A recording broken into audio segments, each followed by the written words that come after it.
Hey, John, what's up? Hey, it's well, brother. How we doing? I got your message late last night. Okay, cool. What's going? You doing okay?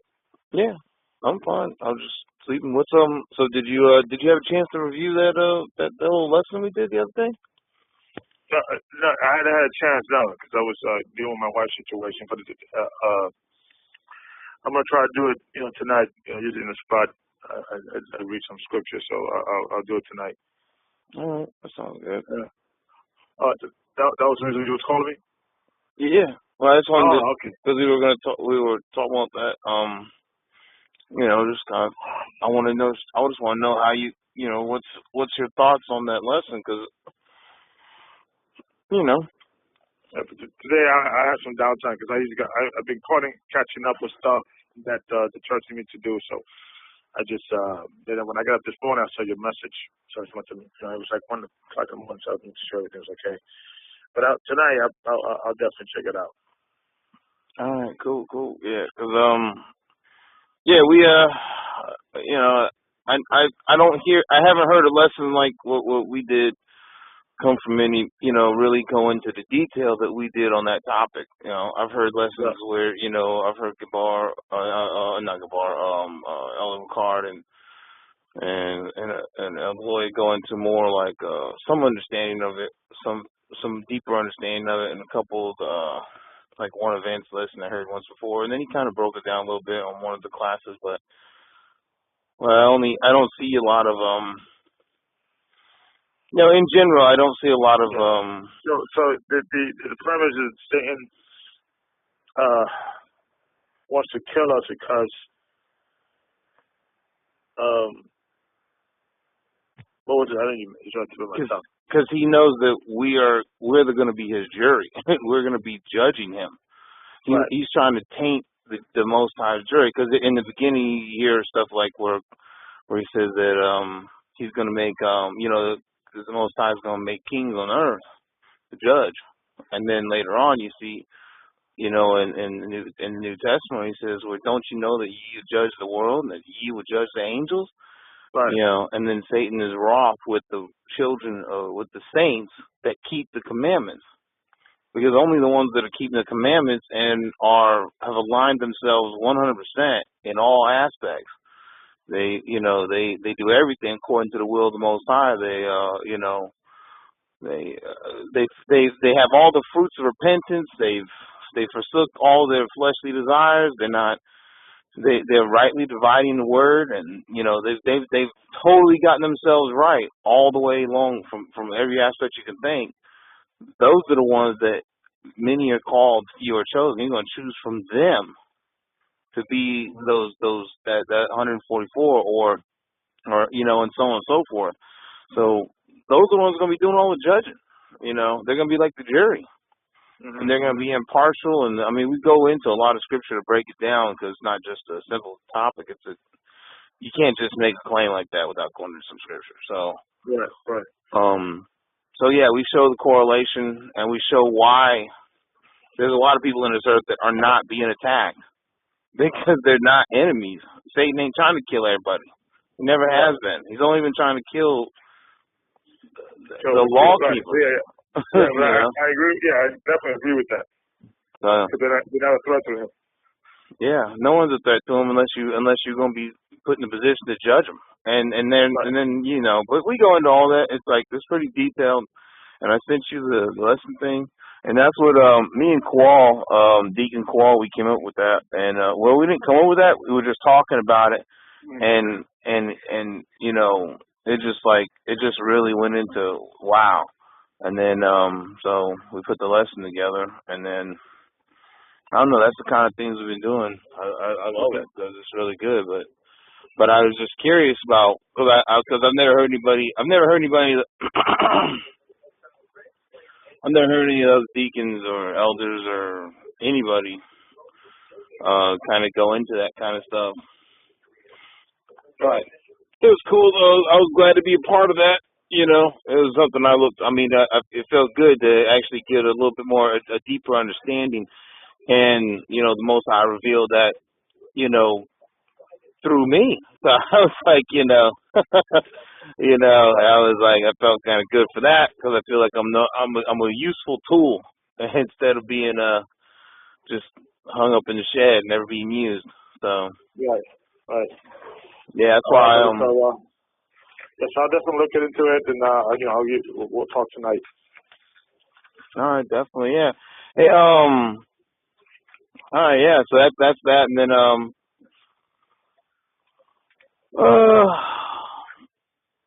yeah, that's what the lesson's about. I gave you the breakdown of like even the PDFs of it. So we go through like the comments and then all the verses and scriptures, and then I have mine with the comments and verses and scriptures, and I show that I mean my understanding is a little bit more. I used a lot of the worldly things to explain, to show the correlation, because the people of this world, I mean, even though they do things foolishly, they still follow a lot of the principles that are still in the Bible, but they just do it from a more, secular kind of way. And I was showing the relationship. So that's what I did on the end. But he laid out, but Deacon Kowal, I mean, he laid the lesson out. I mean, that brother, oh my God, every time I hear a lesson he does, it's like, it's awesome. I mean, but most I really blessed him. And so, but yeah, that's what we, I just I don't know, I love it. I like it. It sounds good to me. So, all right, brother. Yes. So tonight I give you a call. We'll talk. Oh yeah, definitely. Hey, yeah, that sounds really good. But I do my lessons on Wednesdays, every other Wednesday, and then once in a while I do reading like Tuesday nights. Okay. So that's when I do mine. I don't do on the main nights because usually I'm on the road or right. And I Were can't. You in the Passover in California? Yeah, I was. Yeah. Oh man, it was beautiful. Send me some pictures, man. I haven't seen some pictures. I'm just telling Gabar to put some pictures on YouTube or so. Oh yeah, he has them. They kept them. They got pictures on his Facebook and stuff. So I got my wife to finally get in there and get them. I'm not my wife, my daughter, but yeah, I got What's Gabar's Facebook page? I don't know because I don't use Facebook. That's why I have my daughter do it all. Oh, okay. So I'll talk to him sometime tonight, and I'll text it to him. And then you just once you get friends or whatever, then he'll I think he made them where they're private, so only people that he is friends with can see them. So I'm glad he did that because I don't like the idea of it being all public. Right. But some of the people do make it public, so whatever you're gonna do. I mean, I just hate my picture being out there, but that's just me personal. But hey, what are you gonna do? Yeah, but it was it was a blessing, man. It's good to see when you get together and you see all these people. I mean, there was like 150 people, man. All you don't have to sit there and explain nothing to nobody, and everybody's just, in like mind. It was really encouraging to see that, because I mean, it's one thing when you get online, you see a couple of teachers, and you hear people in the background a little bit, but when you sit there and gather up, and there's an entire, like a coliseum or whatever, a small, well, not a big coliseum, but there's just an entire parking lot filled of cars of people that are all like-minded, all in white. Yeah, it was a good feeling, man. It was a good thing, and yeah, I'm looking forward to the next gathering we're getting ready to have, first fruits. Because what is there? There's three holy days you got to keep that you have to have the holy convocation, and then the other ones, you do them in your where you can, and so right. That was the next one's first fruits. We're going to do something for that too, and then I don't know. Next year we're looking into maybe having one Passover nationwide. So we're looking to Florida. So we're actually starting to look into now to announce it, where we're going to have it for next year, so people can start, getting ready, prepare, financially. So that's the plan we were talking about, yesterday. So in 2 weeks Oh yeah, you guys make that'd be good. Florida, that's a decent spot, I guess. Yeah, that's what we're looking to do. Well, for me, it don't matter. I don't know. Florida's nice, I guess. I don't know. We'll see. Because I had to fly. I couldn't. Well, I know I could probably have my truck parked down here or whatever. But I don't know. We'll see. Whatever's going on. Yeah. I mean, we got a year, so once we prepare it, that give enough people to take enough, vacation time, all that good stuff, whatever. Prepare, for a year. Yeah, that's what. It's funny when I say Elder Gabar, because I mean, our Elder Gabar in New York, in California, was telling the brothers and sisters that, that's exactly what you need to be doing. If you have time to, in the Passover is going to be, so start putting your money away now. Don't wait until 2 months before or a month before and then talk about you ain't got it, because that you gotta do what you gotta do. Things are coming. This is the Most High said this is the whole convocation. You gotta do it, and then broke the scriptures down. So so people are gonna be without excuse when it comes down to it. So yeah, that'd be nice. Now that I'm glad you mentioned that, because I haven't heard it yet. So, but yeah, it hasn't been official. So we actually, Gabar, because he was in the meeting yesterday. Oh yeah, meeting. Yeah. So that's one of the things we're gonna try to do. Oh yeah, that'd be nice. Yeah, whenever what you guys make a more formal decision, that's gonna take a pretty penny for me, because it's one thing, drive to LA or Arizona or something, but Florida, that's a fly. Right. I gotta fly. Yeah. Well, because I remember a while back, my wife and I, we went to a wedding in Puerto Rico, and I think it was like $400 a person, and that includes the food and the hotel for that weekend.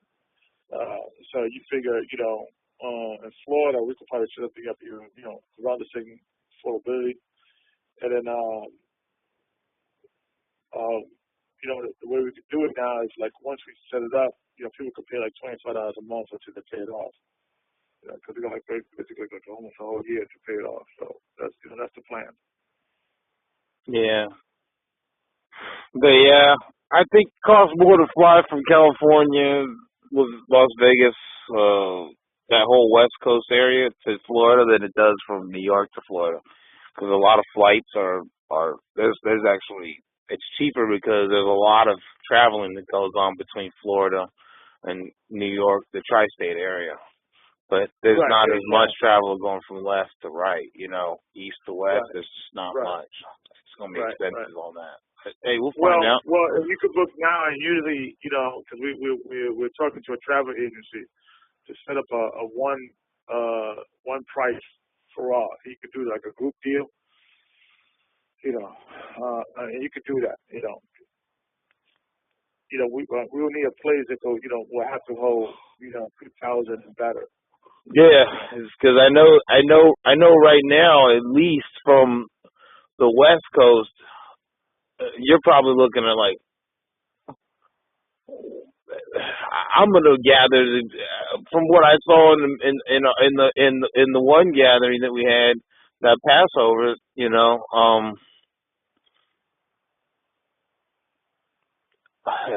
God, I can't imagine. I mean, I know Chicago's got at least good 30 or so, and then I don't know how many in New York. Chicago's more than 30. Yeah, no. I mean, I'm talking about people that really.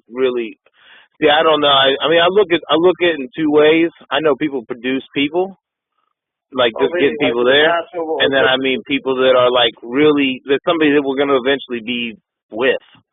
Because there's like, I mean, I don't know, we kind of got something where it's like 100%er or somebody that's, that's really showing that they want to do what's the will of the Most High, and they're showing each other that. I mean, you can't really tell what anybody's heart is, but you can judge by somebody's fruit.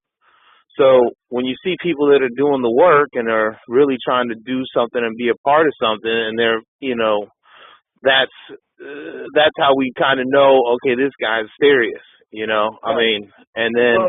Well, we spoke about that because from the media, and I think we're gonna try. Within California,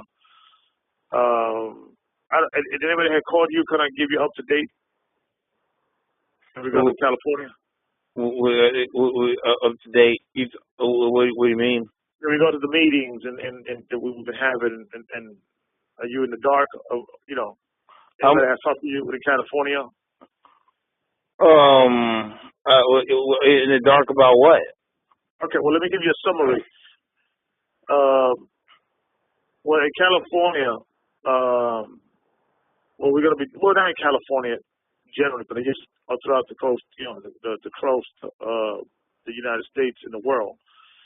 Elder recall, we met yesterday with all the deacons and elders, and we felt that this, basically what Elder recall, what we wanted to do is that when different areas are set up, and a deacon is set up or a person is set up in a particular area that is stationary.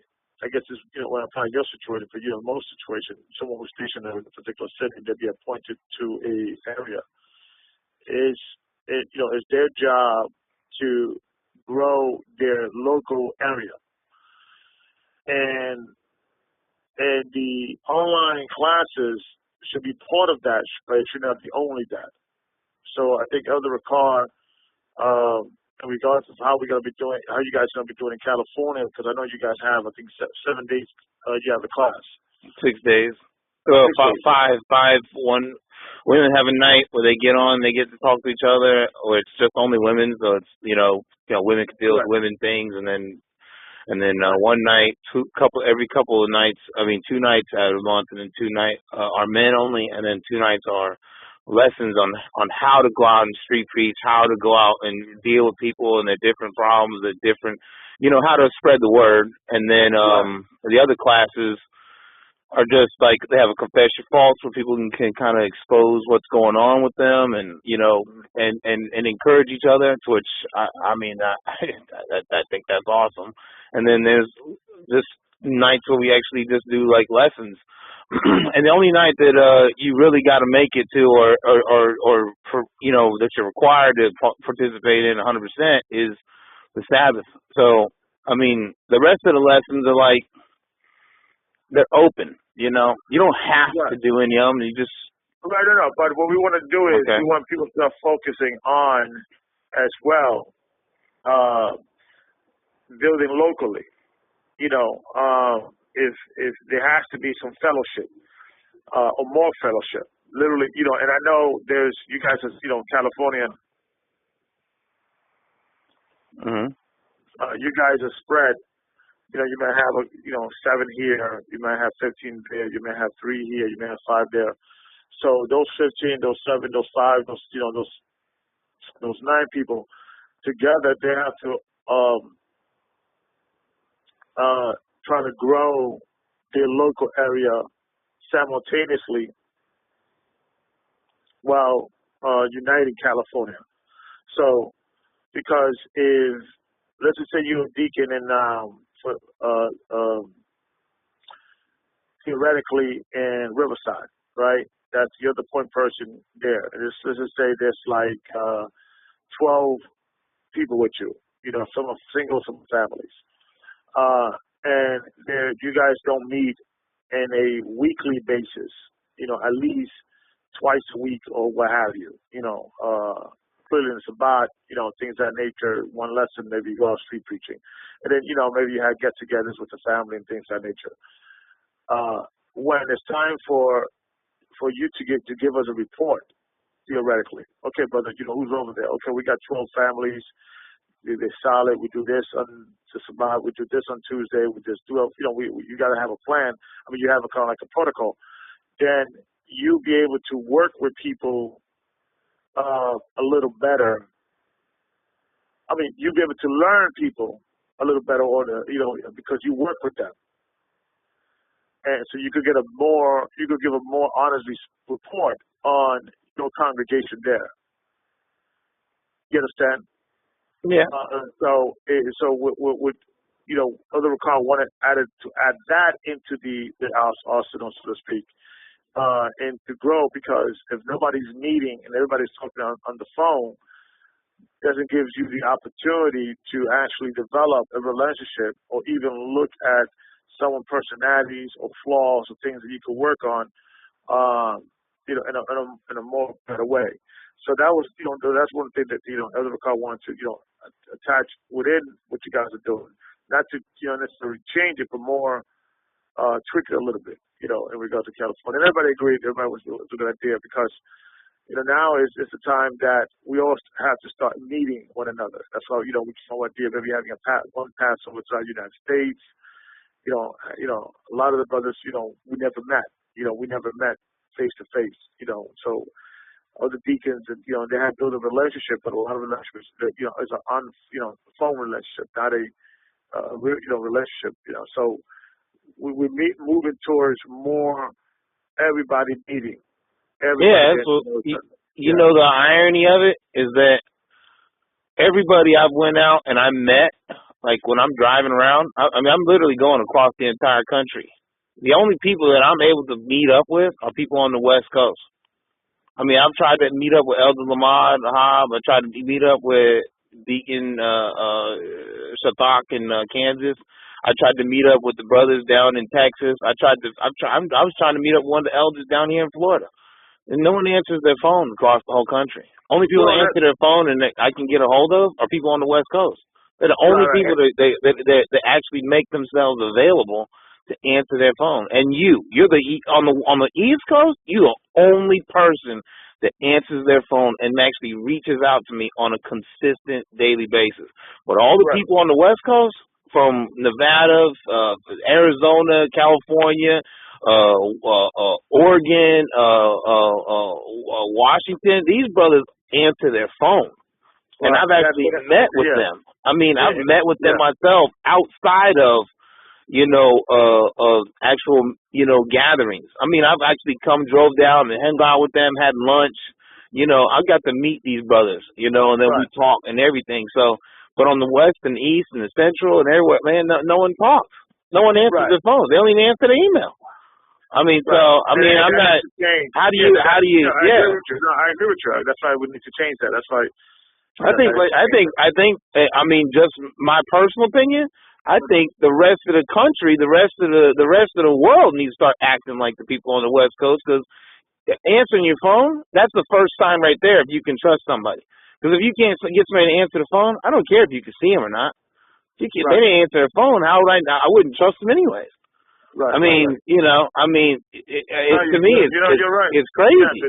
Well, we had the meeting, and we had we're going to be having a meeting every other Thursday. So that's hopefully that's something that we're going to be doing.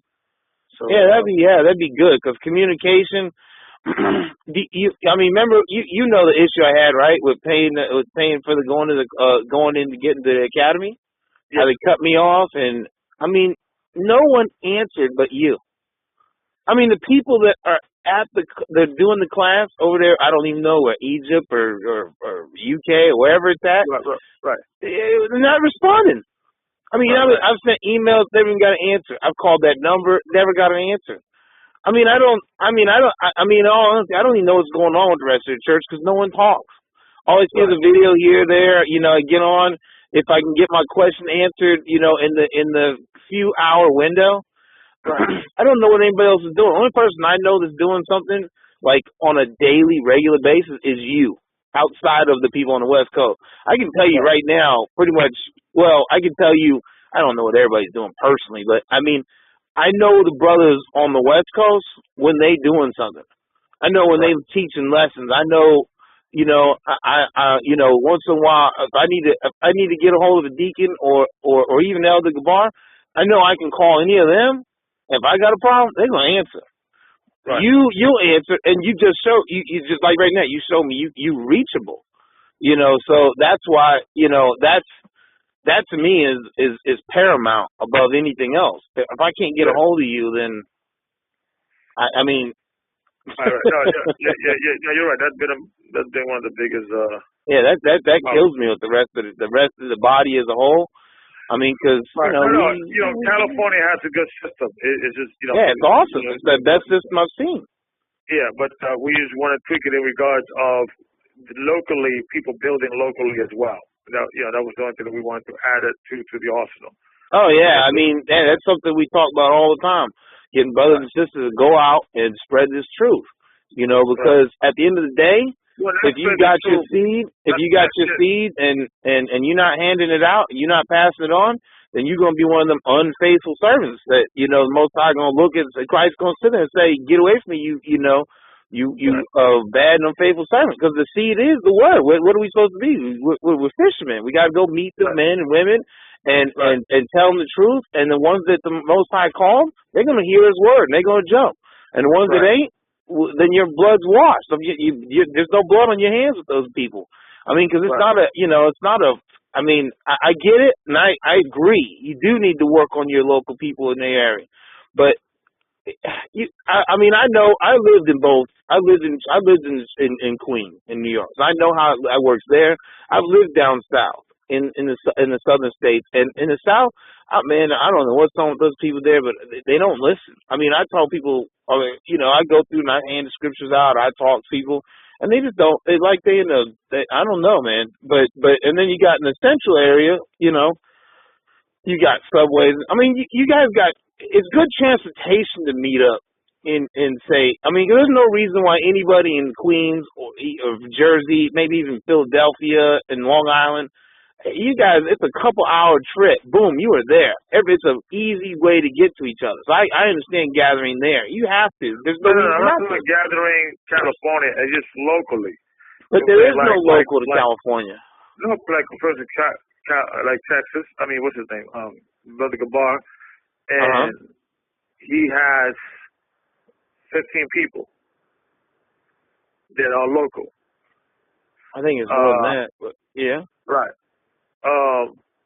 That are. When you say locally, you mean like in the county area?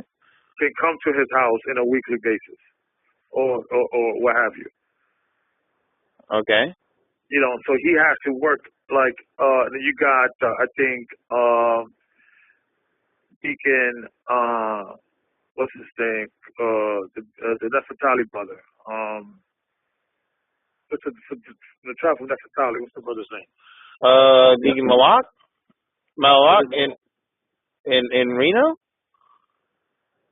If that's his name, I know it's what's his regular name is brother from the Nefertali tribe. Natira,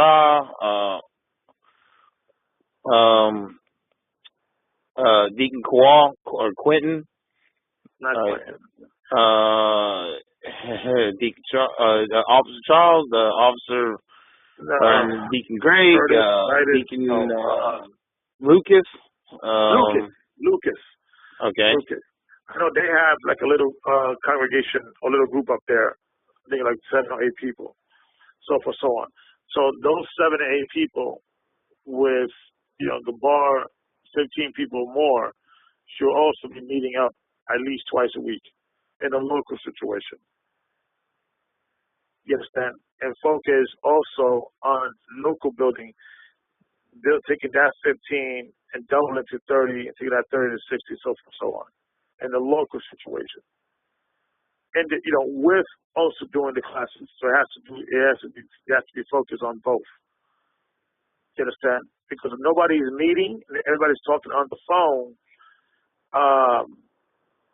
the opportunity would never present itself of issues and things because you never work with the brother or sister or family or what have you. So that's why Elder McCall was saying, we have to focus also on both.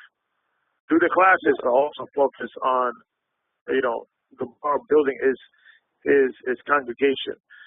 Luke is building his congregation as well.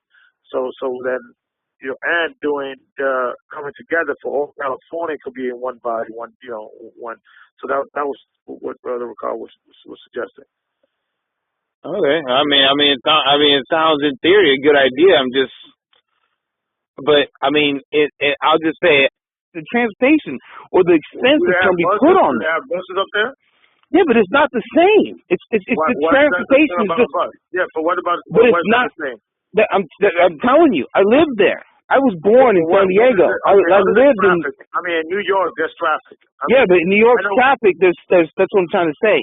The traffic don't affect you if you get on the subway. You get on the subway, it goes right underneath the whole city. Boom, you're there. Right, but what I'm saying, is there buses over there, public transportation buses? Yeah, but they go through the traffic. That's what I'm trying to explain to you. It's not the same. It's harder. Right. It's not convenient to do what you're talking about. Yeah, it's not. But it's not. I know it's not convenient. But what I'm saying is that if you have public transport, like I get people from Long Island. They get on the express train and they're there. No, they take the drive. I got one couple that drive an hour and a half every Shabbat. I got another couple that sometimes I don't see them every Shabbat, but they come. It could be done. I'm not saying it can't be done. I'm just saying extra early, because of the traffic, and then they'll take the bus and they'll, you know what I mean? What I'm saying, there has to be some effort. If a situation, yes, if you have one brother that it takes him 45 minutes to get there, versus another brother taking 2 hours, okay, maybe the brother taking 2 hours, maybe he'll come together once a month or what have you. Yeah, there's a brother on Long Island right now that calls in because it's not easy for him to get to you. Right, but he has to come. He has to come. So it takes him 4 hours. I don't know. Yeah, he has to. Brother, listen.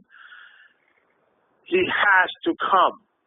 That's been the biggest problem with this church.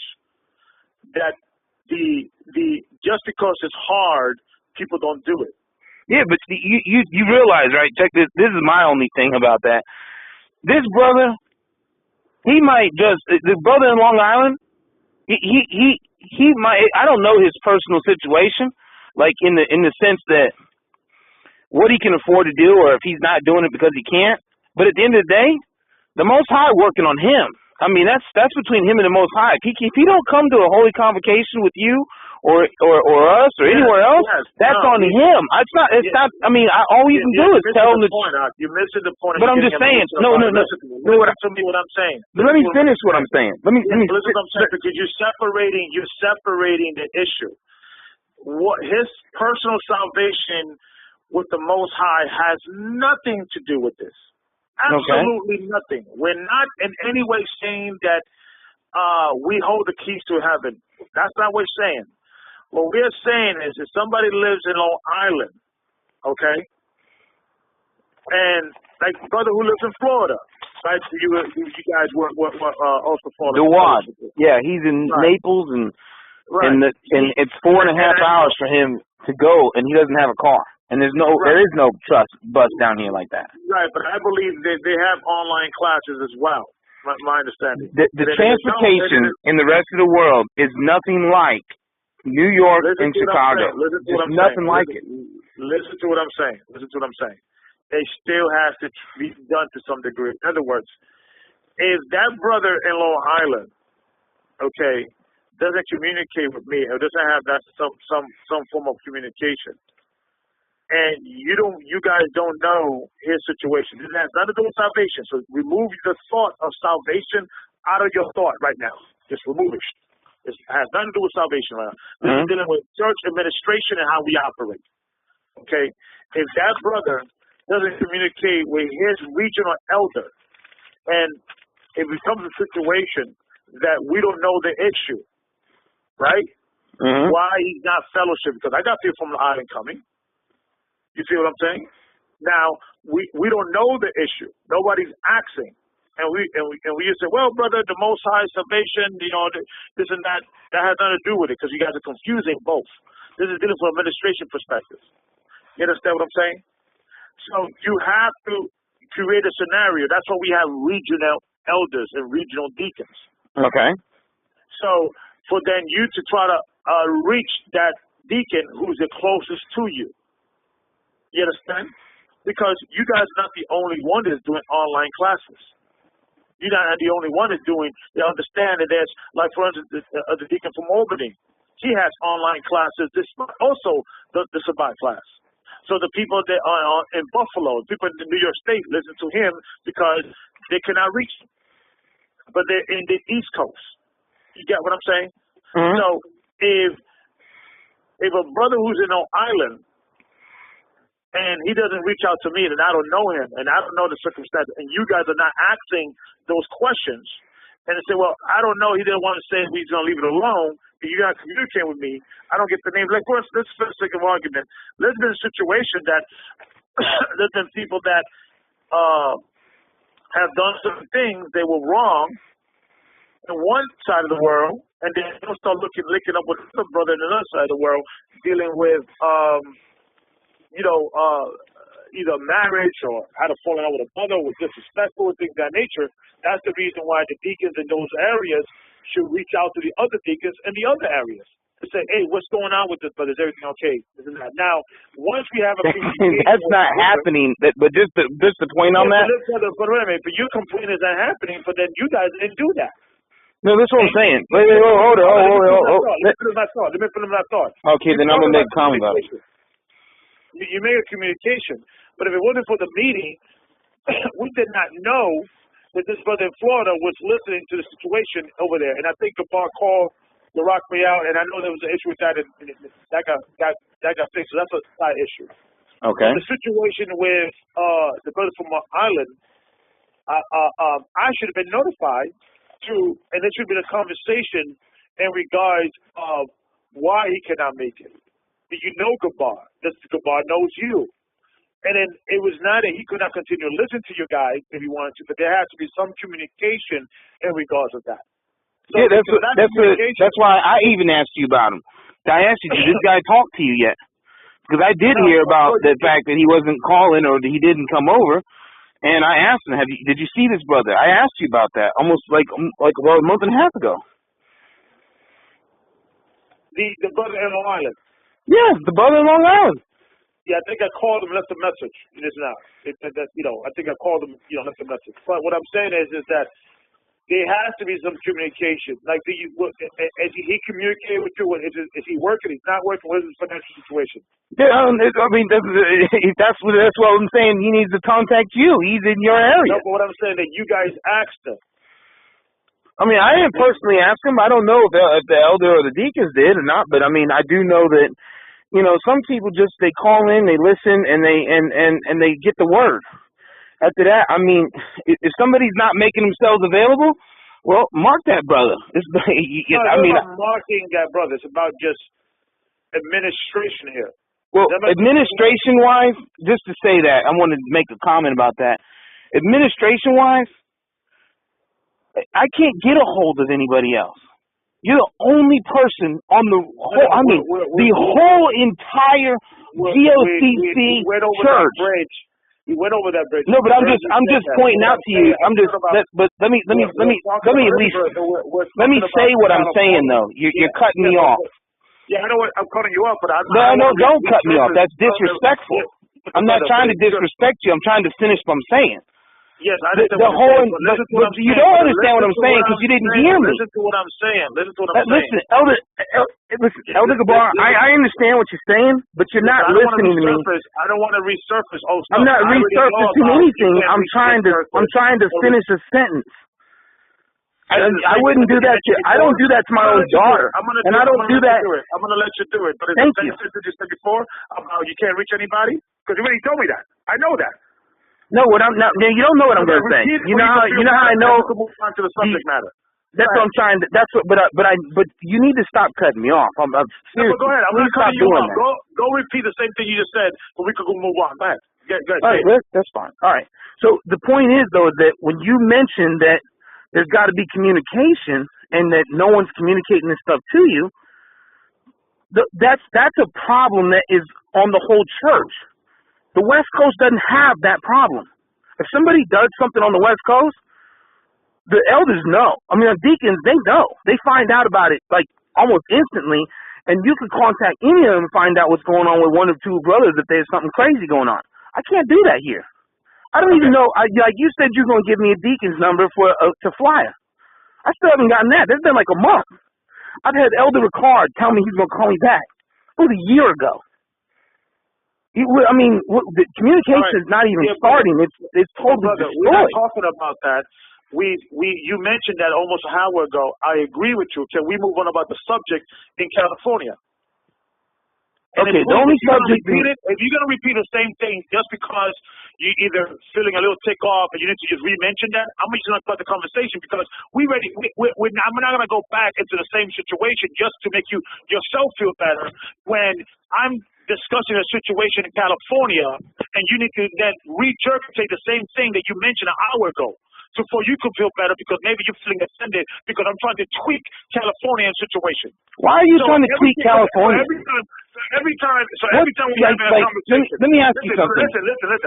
If the elders are having a conversation and we're saying there's certain things that need to be changed, we don't need people to get offended and start going back and say, well, you're the only one that I spoke to. Other cars, this and that, the other, and things like this because the discussion what we have gets sidetracked.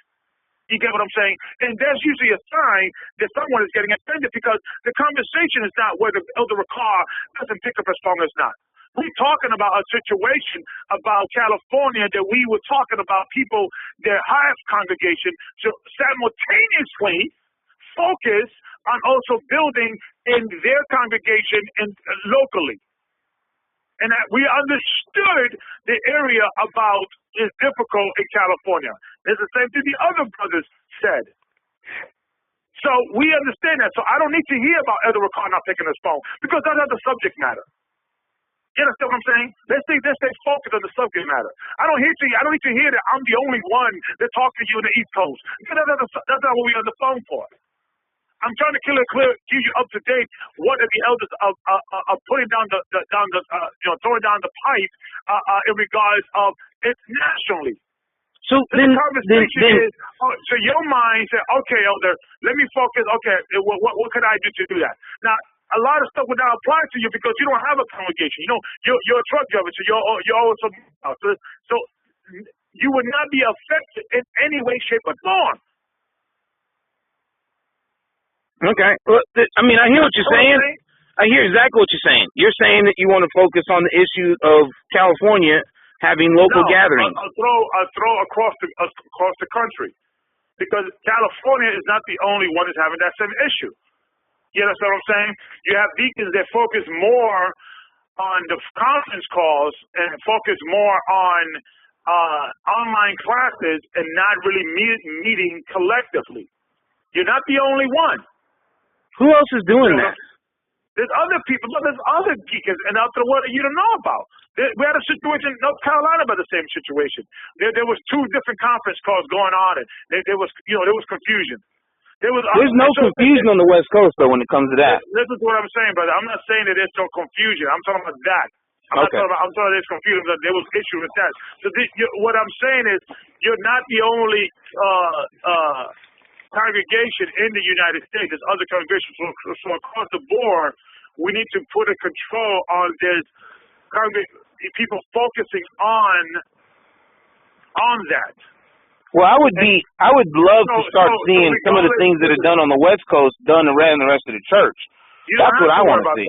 I'm always going to worry about that because every single person in this church, the bottom line is, I don't follow the church. I follow Christ. I follow Yeshua.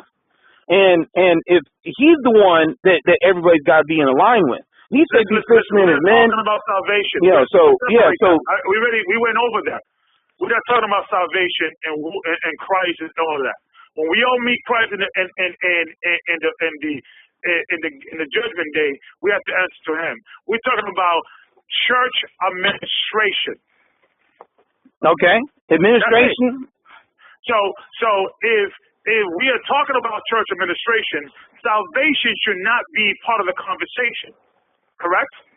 Well, yeah and no, but because they are intertwined. If somebody ain't doing what's lawful and ain't trying to do what's lawful for whatever reason, or they're trying to do things that they don't go in line with the scripture, then it's a major problem. Nothing in here that would not apply here because we're not talking about anything about the law. We're talking about meeting and a phone conversation and online. That's what we're talking about. That has nothing to do with the law. Salvation has no iota whether we do that at all, right? So we're talking about church administration, and this is the problem that people use. You're like, I would say, the fifth person.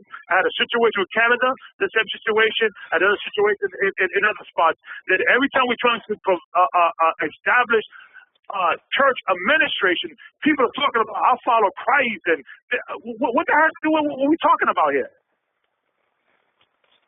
It has nothing to do with what we're talking about here. You understand what I'm saying? And what I'm hearing is that people talk to good game in regards of, we were, GOCC and this things of that nature. Then once something goes down the pipe that people don't like, we say people true colors. Wait a minute, what's going on here? Are we the elders here? Can we run a church? Can we run a church? I don't know. Exactly. Can we run a? Thank you. So let us run a church. So every time we put something on the line, we have to spend 3-4 hours communicating with somebody. Why are we doing this? And we need to hear sarcastic conversation. Well, I follow Christ. I don't follow men. What the heck are we talking about here? We're talking about administration. And you know what the funny thing is that when things doesn't go wrong or something goes wrong, everybody's calling me with advice. Elder, you know what we should do? We should do this and we should do that and this and that. And then when you agree with it, oh, let's go with it. But when somebody doesn't agree with it, well, I'll follow Christ. What the heck has to do with what we're talking about here? So if the elders put something down the pipe, whether you agree with it or not, if you want to be part of this church, part of the administration, then you follow it. Yeah, we want to hear your opinion. We want to hear your concern. We want to hear your disagreement. We will consider your disagreement, but you follow it. Well, I'll do anything that's in line with Scripture. No question. I'm not even gonna go with that. We're not talking about Scripture here. Everything's about Scripture. Yeah, but listen, everything we're doing is in accordance with Scripture. Somebody getting up earlier. I can't even think. Listen, somebody getting up earlier on California because it's harder for us to travel, and having somebody work on doing that to fellowship, okay? It's administration. Now we could go into, well, brother, the Sabbath is a holy convocation. Nowhere in the Sabbath it talks about if it's too difficult to get there that you cannot make. That you could call. We could play that game back and forth. You understand what I'm saying? We're in captivity right now. What we're saying is we've seen this a national problem. This is a national problem in regards that brothers have congregations, and because they're more focused on meeting online. Like people always tell me, Elder, why don't you put the Tuesday classes online? And the reason why is because I would have no classes if I do that. People get, sometimes complicit. Now, in California, it may be a unique situation. And I'm not saying it's not a unique situation, but we just laying down the pipe across the board. And I think sometimes people get offended. And I think that's what happened with California, that you guys are getting things that we think you guys doing something wrong. It's not doing something wrong. And I notice this a lot, that when brothers set up something and then the elders tweak it, everybody gets offended. Like, what let me say it like this. Please don't interrupt me this time. Just to be clear, what exactly is wrong with what is going on in the West Coast? And I mean, what is really wrong with what's in the West Coast? Just explain it to me, straight up. There is nothing wrong, and that's what you don't get. So there's nothing wrong. And that's the problem. And that's the problem with our people, that if another black man or Hispanic man tells you or could tweet what you're doing, for some reason there's like a mechanism with our brothers, they get offended. You could be at work every day, and your white boss will tell you, hey, if you could do this, that, and this, and the other, okay, boss, no problem. No, I don't do that. No one is telling you that you guys do anything wrong. No. Okay, well, I'm glad to hear that. I'm glad that we at least now, because what needs to be tweaked. You were doing something wrong. But that would be the question. What is wrong? Yeah, but what I'm saying, that's the problem is that what if we doing something wrong? But you didn't tell me I'm doing something. You didn't say there's something wrong, though. This is the problem, though. This is the problem. There's no problem. Listen, wait. Let me stop you on that one. If there is no problem, then what are you trying to correct? It's not correction. It's making better. Okay, well then, why? I mean, and then in all honesty, why don't you use what's going on in the West Coast as a template on how to make it better across the whole country? They communicate here. We could focus on that later. And you have proven me right. How did I prove you right? You said there's nothing wrong. Right. Listen, brother, we are not talking about, and that's the problem, is that because we are tweaking, you guys are getting offended. And no, I mean, your own words. Listen to me. As God is my witness, you said nothing's wrong. Listen to what I'm saying, brother. Listen to what I'm saying. Listen to what I'm saying. I'm glad I'm finding out that now with that spirit, because I realize that now when we are trying to generally speak about a situation, you guys are getting offended. Like you can't be talked to. Like, how dare you talk to us? We got everything perfect. Let's make it. Let me finish my conversation. It's like the reason why I'm getting fed up with this situation is that I don't know what it is you guys eat. Well, I don't know what it is what's going on over there. I really don't know what's going on. And it's not you. Canada's going through the same situation. Like I will give you an example. We were sending people to Canada, baptizing people, right? Okay. Sending people. Hey, go to dig up there. The brother had, saying, hey, brother, those people that, when you're baptized, what's going on? Yeah, well, throughout the last 6 months, I baptized almost close, 60 people, what have you. But I said, well, how big the congregation? Well, we had about 20, 25 people. What's going on with those people?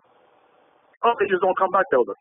All right, so we, as administrator, you shouldn't be baptizing people if they ain't being taught. Another point. But we should, or should not. Don't give criticism. You can't take criticism. Let me give you the point.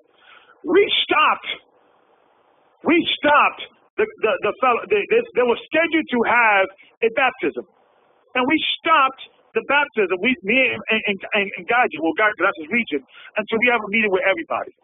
Oh, everybody got offended. Oh, elder is stopping the Lord's work. We got to follow the Most High. The same crap, the same thing. Hey, listen, it's going to stop. It needs to stop. I'm telling you right now, we're clearing shop. We're not tolerating this nonsense that we have to have meetings about having meetings. We have to have meetings to discuss everybody, and every time people disagree, we hear the same story as that. We're up first. Like the undertone stuff that you're saying, I have a problem with you saying. So I'm going to do what I feel. Your own words. Listen. I'm going to do what I feel is right because I really follow Christ. I don't really follow you. It's going to stop. But I don't. But there's no scripture in the Bible that says we follow men. Listen. We always are doing the work of the Most High. Brother, it's going to stop. Listen, that route that you're going, brother. Elder Gabar, let me speak without. No, listen to what I'm saying. I've heard what you've got to say, but if there's not going to be a line of communication, if there's not going to be a line of.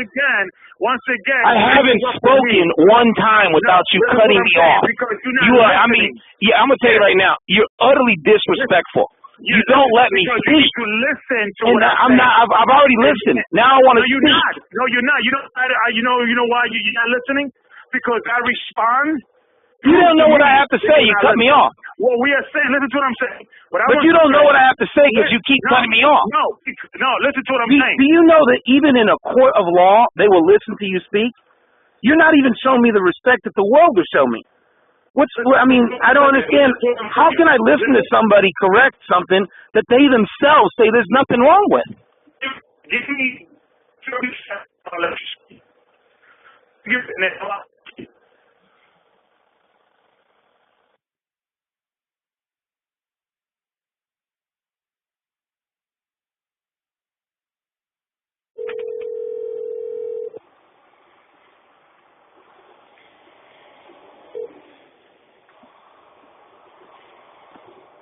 Okay. All right, go ahead, go ahead, make another point. The reason why you're not paying attention, I know you're not. Well, you don't know why I'm not. Well, you don't know what I'm saying because you haven't heard me. 30 seconds. Give me 30 seconds. All right, I'm gonna give you 30 seconds if you give me 30 seconds. All right, let me know when you're done. Okay, ready. Okay, 30 seconds. The reason why I know you're not paying attention is because the subject is not following Christ or not. That's not the subject. I didn't say that. The subject is, you interrupted me. Give me 30 seconds. The subject is not following of Christ or not. The issue is that every time we make an executive decision, that's what people bring up. You get what I'm saying? So therefore, what happened, people are putting us between us doing the work of the church from a administration perspective and following Christ as is. We're not following Christ, or and the undertone is that we don't want to follow what you want to follow. We want to do what we want to do because we really follow Christ. And Christ is not the issue. Christ is not in the table. The issue is that we need to find out why people are getting baptized and not returning. Is an issue. That's a problem. We need to have a meeting about that. That was the issue. But that's in Canada. So I'm using that as a situation is that when we were having about in California and things of that nature, and we were having a general meeting about the situation, we were saying, okay, you guys have classes, that's great, but I want you guys to focus also on local situations. Okay? That's what, and it's like hell. No problem. It's like hell clues. I'm like, wait a minute. So, wait. So the problem is this: where people are being heard or hearing a situation that the elders are saying something that they disagree, we don't need to hear this whole thing about I follow Christ rather than man. We don't need to hear that. So go with that. You get what I'm saying? Don't call us elders when you need a favor. Don't do this. If we are only your elders when you need something from us. We're not gonna play that game anymore. If we're having a meeting and we're having a discussion and we're having a situation where it should be done, okay, and we feel this has to be changed, the thing has to be changed, or you guys have to find yourself another church. Because I'm tired of this. It's like getting ridiculous now. So you're telling, so just to be clear, and hopefully I can speak. You said that you don't see anything wrong that's being done in the West Coast. And at the same time, you're saying that if you say to do something or want something done, that if I don't do it, that I need to go find another church. Yes. Is that what you're telling me? Yes. You have to listen. Either we the elders and we asking and we having a meeting about how to run situation, and if people cannot do that, and it's always an argument, then God damn it, just find your own church and do it and run it how you way you want to run it. But you said we don't need. Listen, like you want to piss me off is when I'm calling a brother, okay, and I don't have that in my region, but in other regions, it's whether you do this and the other. I'm hearing scriptures. I'm like, brother, I'm asking you to do this. Well, brother, and the bottom line, what it is that Negroes don't like to be following other Negroes. They don't like to be told by other Negroes. Our individuality is what's killing us. Everybody has an opinion how to do it, and they believe their way is better. And so what is as a function, as a body, is always an issue. What if your opinion is wrong, though? You still have to follow it. No, why? Why do I have to follow a man and his opinion is wrong? Find yourself another church. You could build your own church. You don't ever have to do that. Because there's been many times that Elder Ricard has an opinion or wanted me to do a certain thing, and I disagreed. I told him, Elder, I believe we should do it this way, yada, yada, yada, and I gave my reasons why. He gave his reasons why. Ultimately, he's my elder. Okay, Elder, I want to respect that. And I'm going to follow what you're saying despite my disagreement. Because I'm a company man. I understand the thing has to move on, and sometimes people have to take positions. So yeah, but just to be clear. Listen, I don't want you to call me elder if the only thing you're going to do is the thing that you agree with.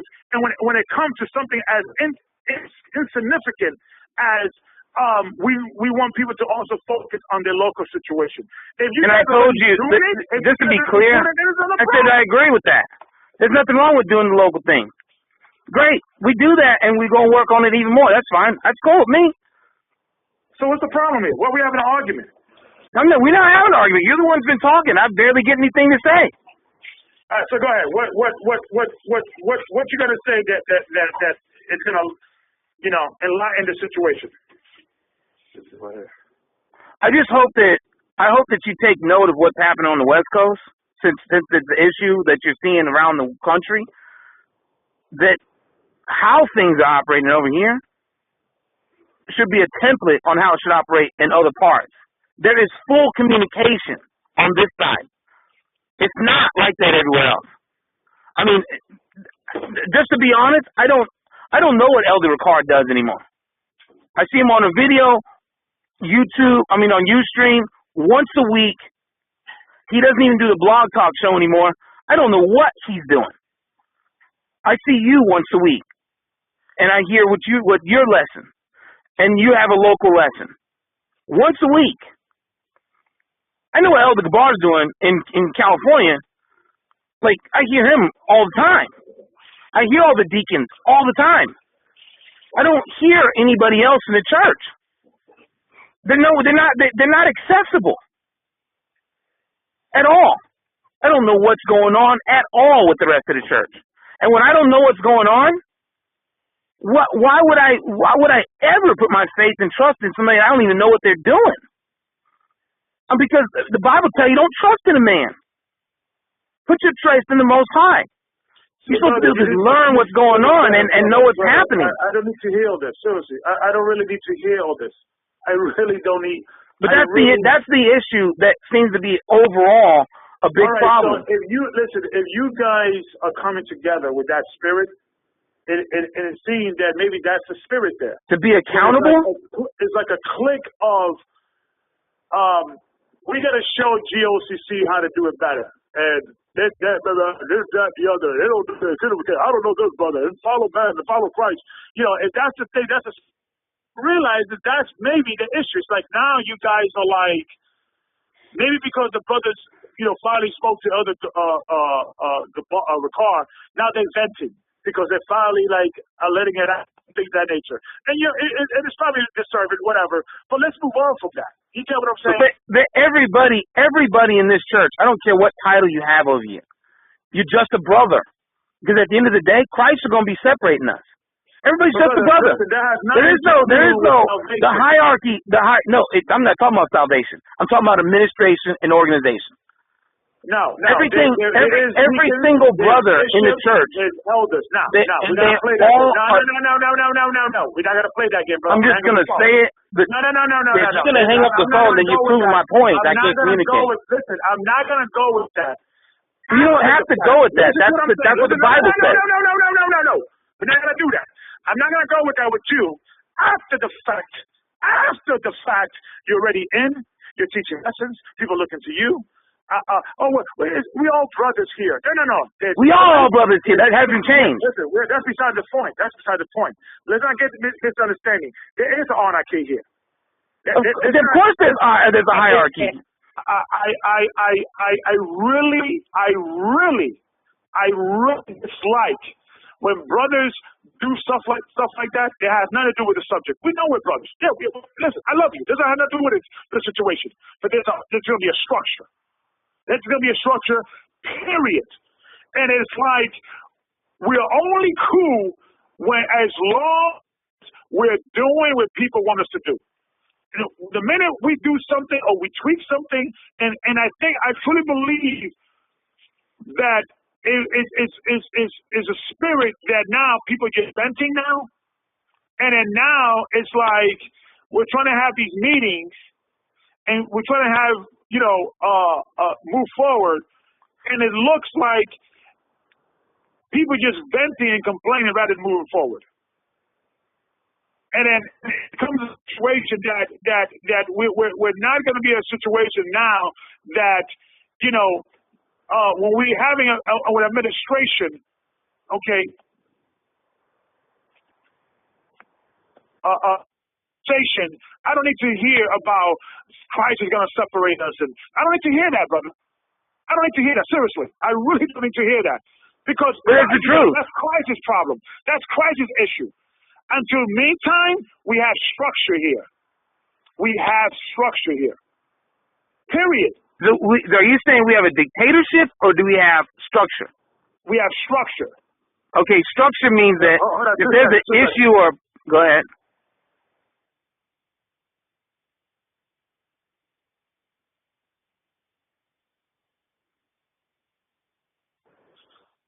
We have structure here.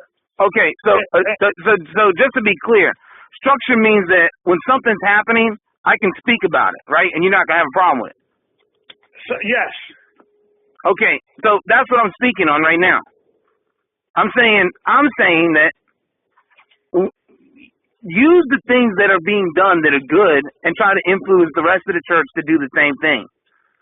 But at the end of the day, I don't know what's going on with everybody else, like deacons, elders, and like at the top, because I don't know even how to find out what's going on. But you're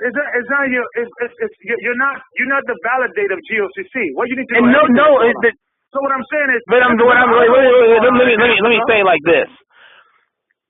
There is no blind faith when it comes to another man. It ain't gonna happen.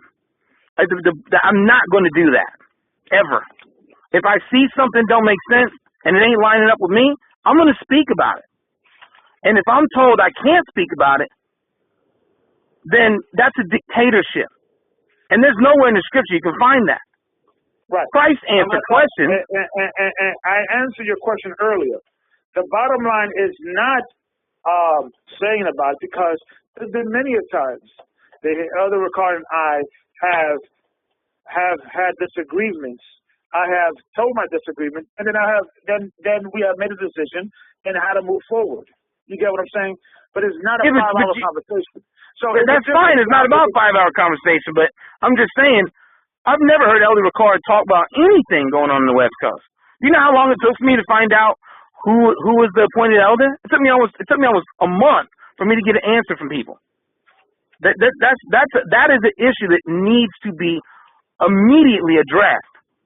It's like we can say but all day long, but let me finish. The bottom line is there's the biggest problem: communication. It needs to be fixed, like immediately. Because if you don't have communication, then the people that you can communicate with is where you're going to go. If I can't, I might be able to get some help with if I really needed it. But I haven't come to the church for anything.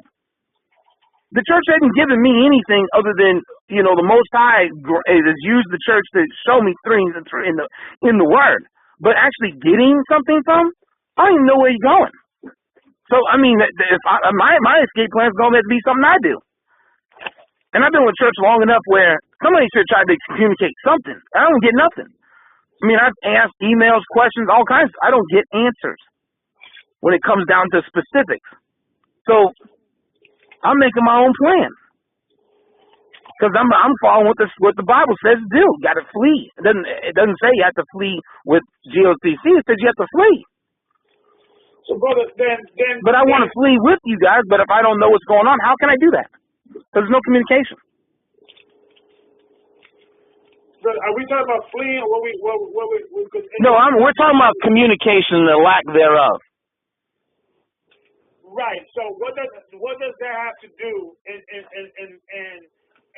every single time you and I have a conversation, I've been telling you that's been the biggest problem, right? And we actually had a meeting, and we're gonna be having a meeting every Tuesday. What does that have with to do? Who? Resolving an issue in regards of tweaking how we're gonna move forward. You get what I'm saying? Because if you're gonna use the fact, you guys have communicated. So before we even talk about California, we have to readdress this, that, and the other. So what has been done about it then? Okay, since you're saying don't reissue it, then what is the correction? How has it been fixed? What correction is that? Communication. If you're not going to revisit it, and you're telling me don't even talk about it anymore, what have you done to fix it? We're meeting every other Thursday. All the elders are meeting every other Thursday now? Or like is that? I don't even know elders meeting. Are they meeting on a worldwide level, or is it West Coast? What is it? What meeting with who? Gabar from California is your elder, right? Yep. So you will meet if you have an issue in regards of concerned, then Gabar will fill you in what's going on in the fight. Okay. So so you guys are addressing a communication issue, like just with the West Coast? We're meeting about national issue, about everything. Oh, so it's all the elders across the whole country then that are meeting up on the Tuesday or whatever. Yes. Oh, so it's not just the West Coast. Yeah, no, it's everybody. Oh, okay. Well, I'm glad to hear that. About time. That's encouraging. I'm glad that's going to happen.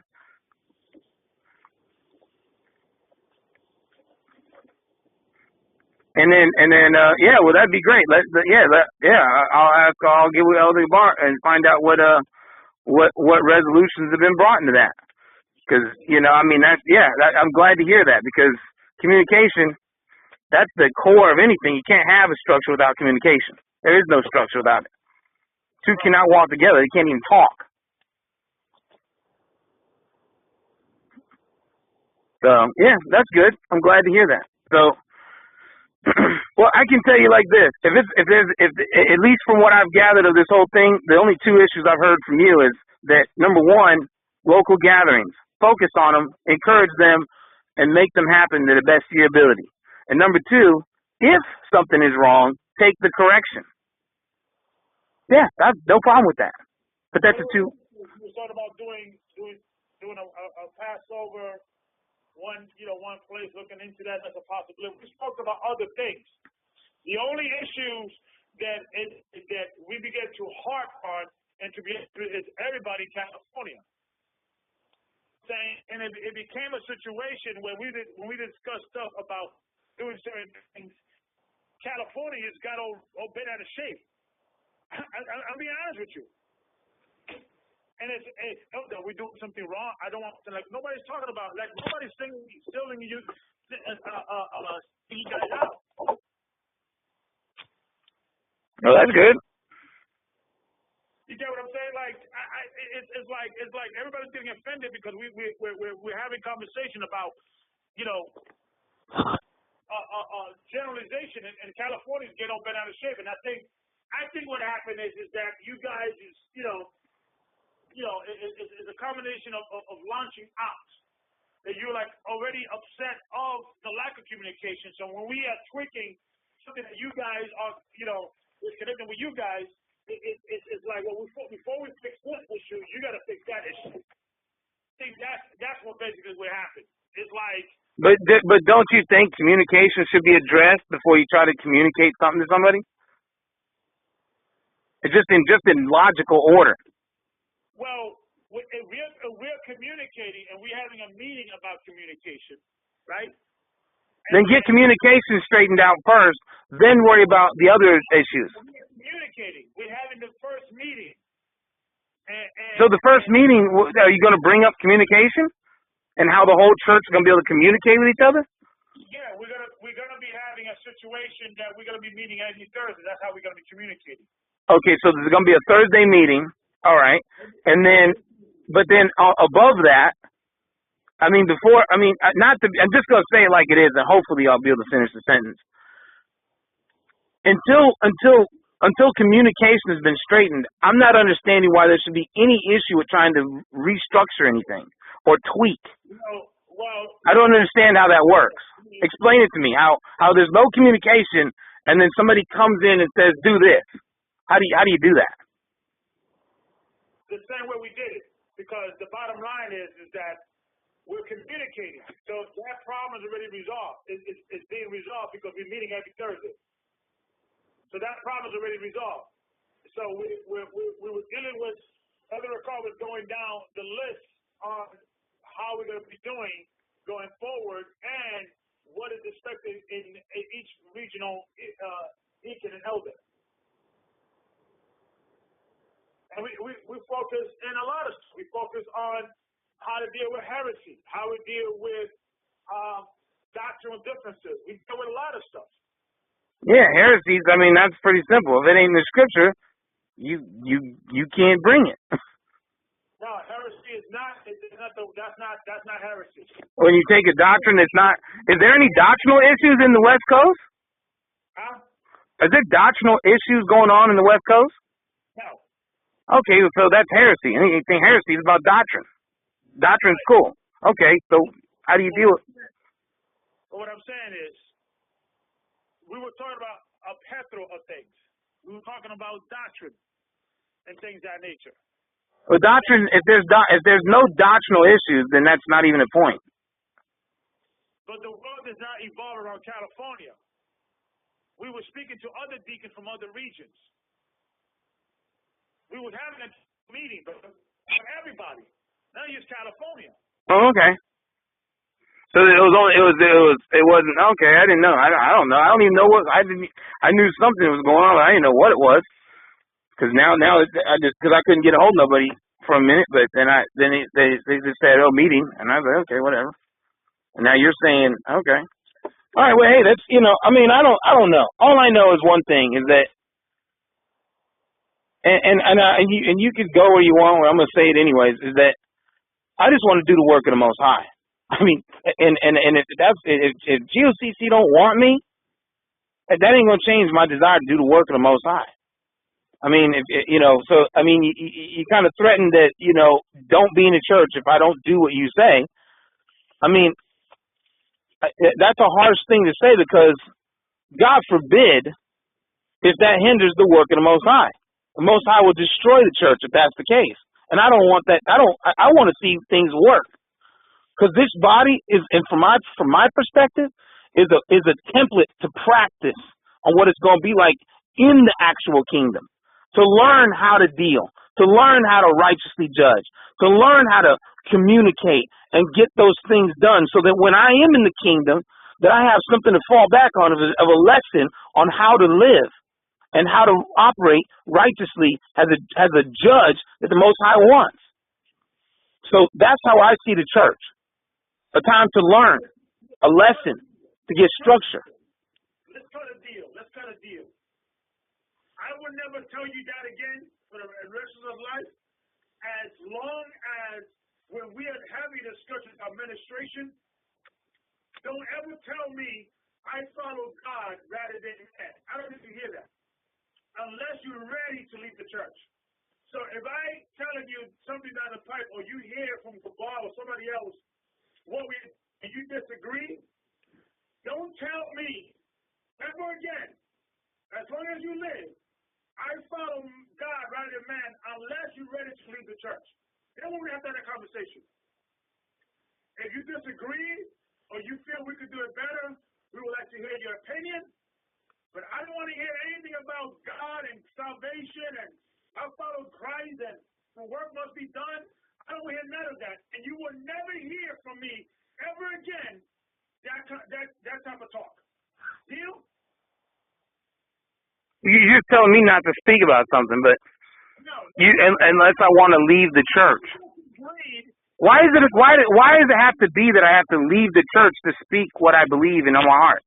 Listen to what I'm saying. If you hear something down the pipe 2 weeks from now, 3 weeks from now, what have you, the Gabar tells you, hey, this is what's going down, and you disagree with it, and you feel that it's not a good situation, you tell Gabar, hey, Gabar, I think we should do it, this, that, and the other thing, this and that, what have you, and then that goes up the pipe, and then we could look at that, and we could make the adjustment if your way is better, right? And that's how we're going to operate. Going forward, if something goes down the pipe you disagree, we don't need to hear about we follow God rather than man. As long as you don't say that, I will not say, brother, you find yourself another thing, then go do that. Because I'm not going to disrespect it, and I expect people to be respected when people disrespect. But that is disrespectful. We don't need to hear that.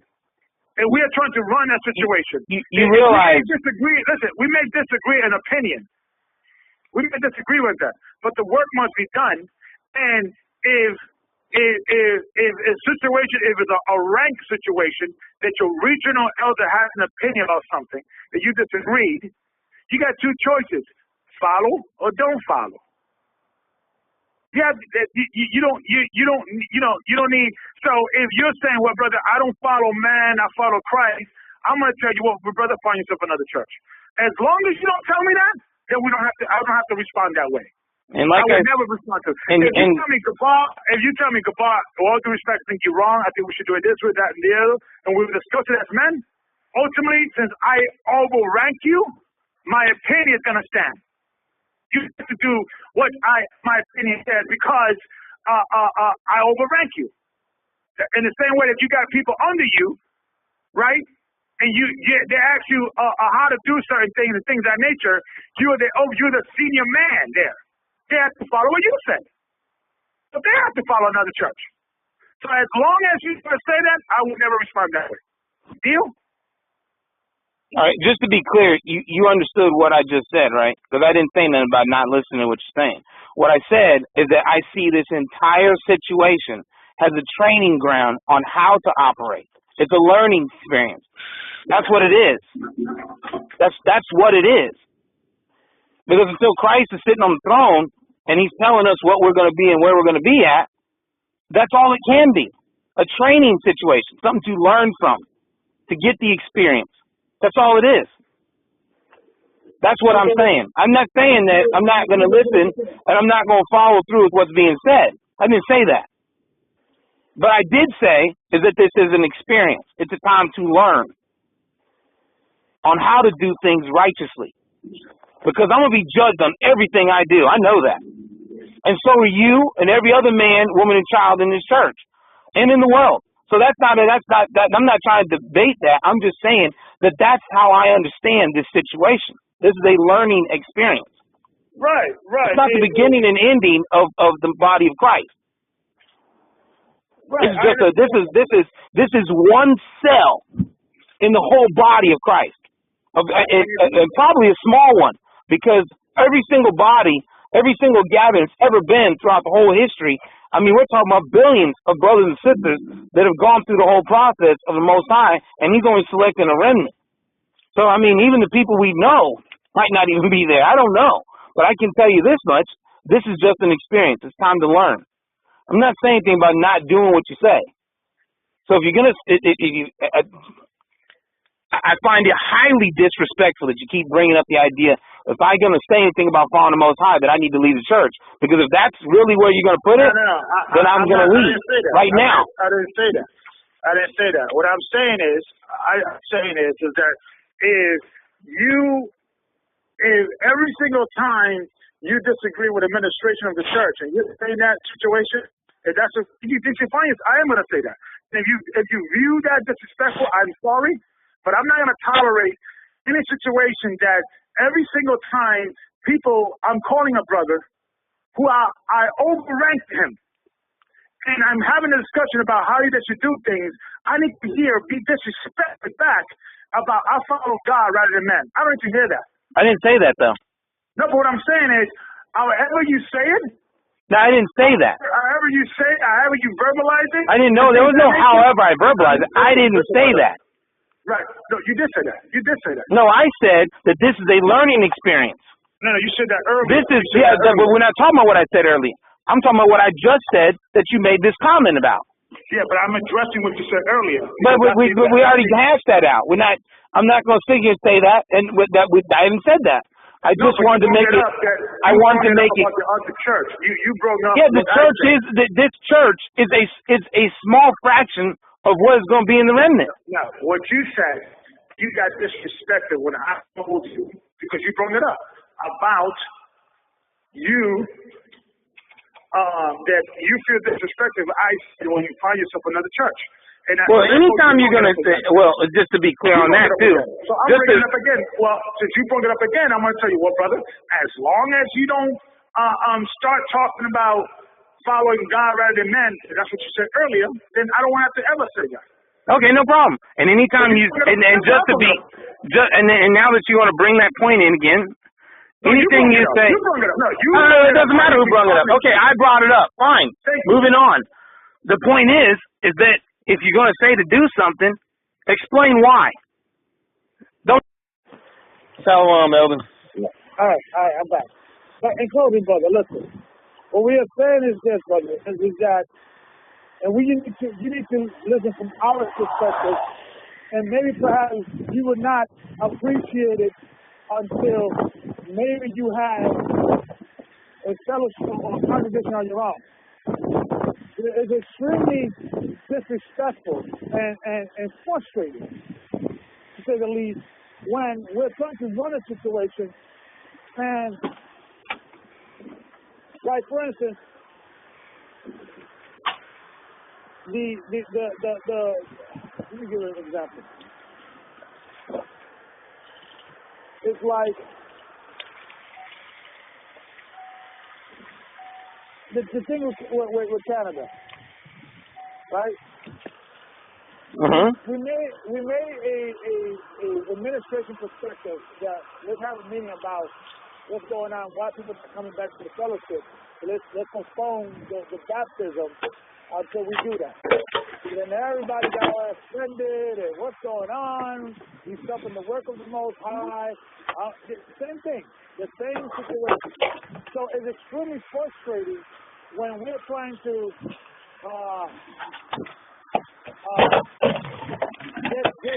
and I'm using the situation in California situation, that every time we have a conversation trying to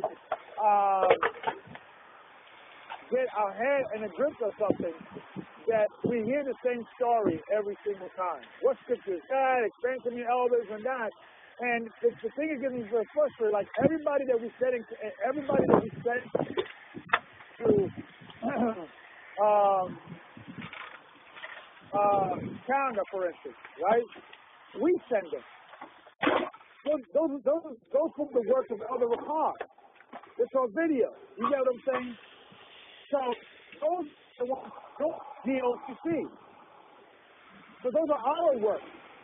So the way we look at it is like, it's like a company. We got the owners and we got the managers. But the owners are sending the workers to the managers, and their job is to manage. And I'm not talking on you.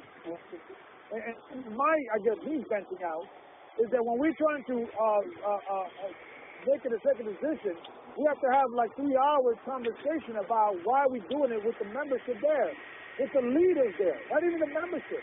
And not only the leaders are feeling a certain kind of way, they're bringing that same energy towards the congregation. Like for instance, the conversation you and I are having, okay, should never be repeated with other members of the church. But that's happening within the across the board. And then people start feeling a certain way about the eldership. And then when I'm calling people, there's already a seed being planted on people and negatively. You can't run a church that way.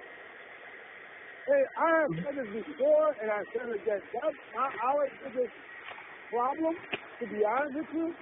Outside of communication, and it's probably a close second, or we could debate which one is the most important, is strong leadership. We have issues that leadership are doing things that they should not be doing in regards of getting leadership positions.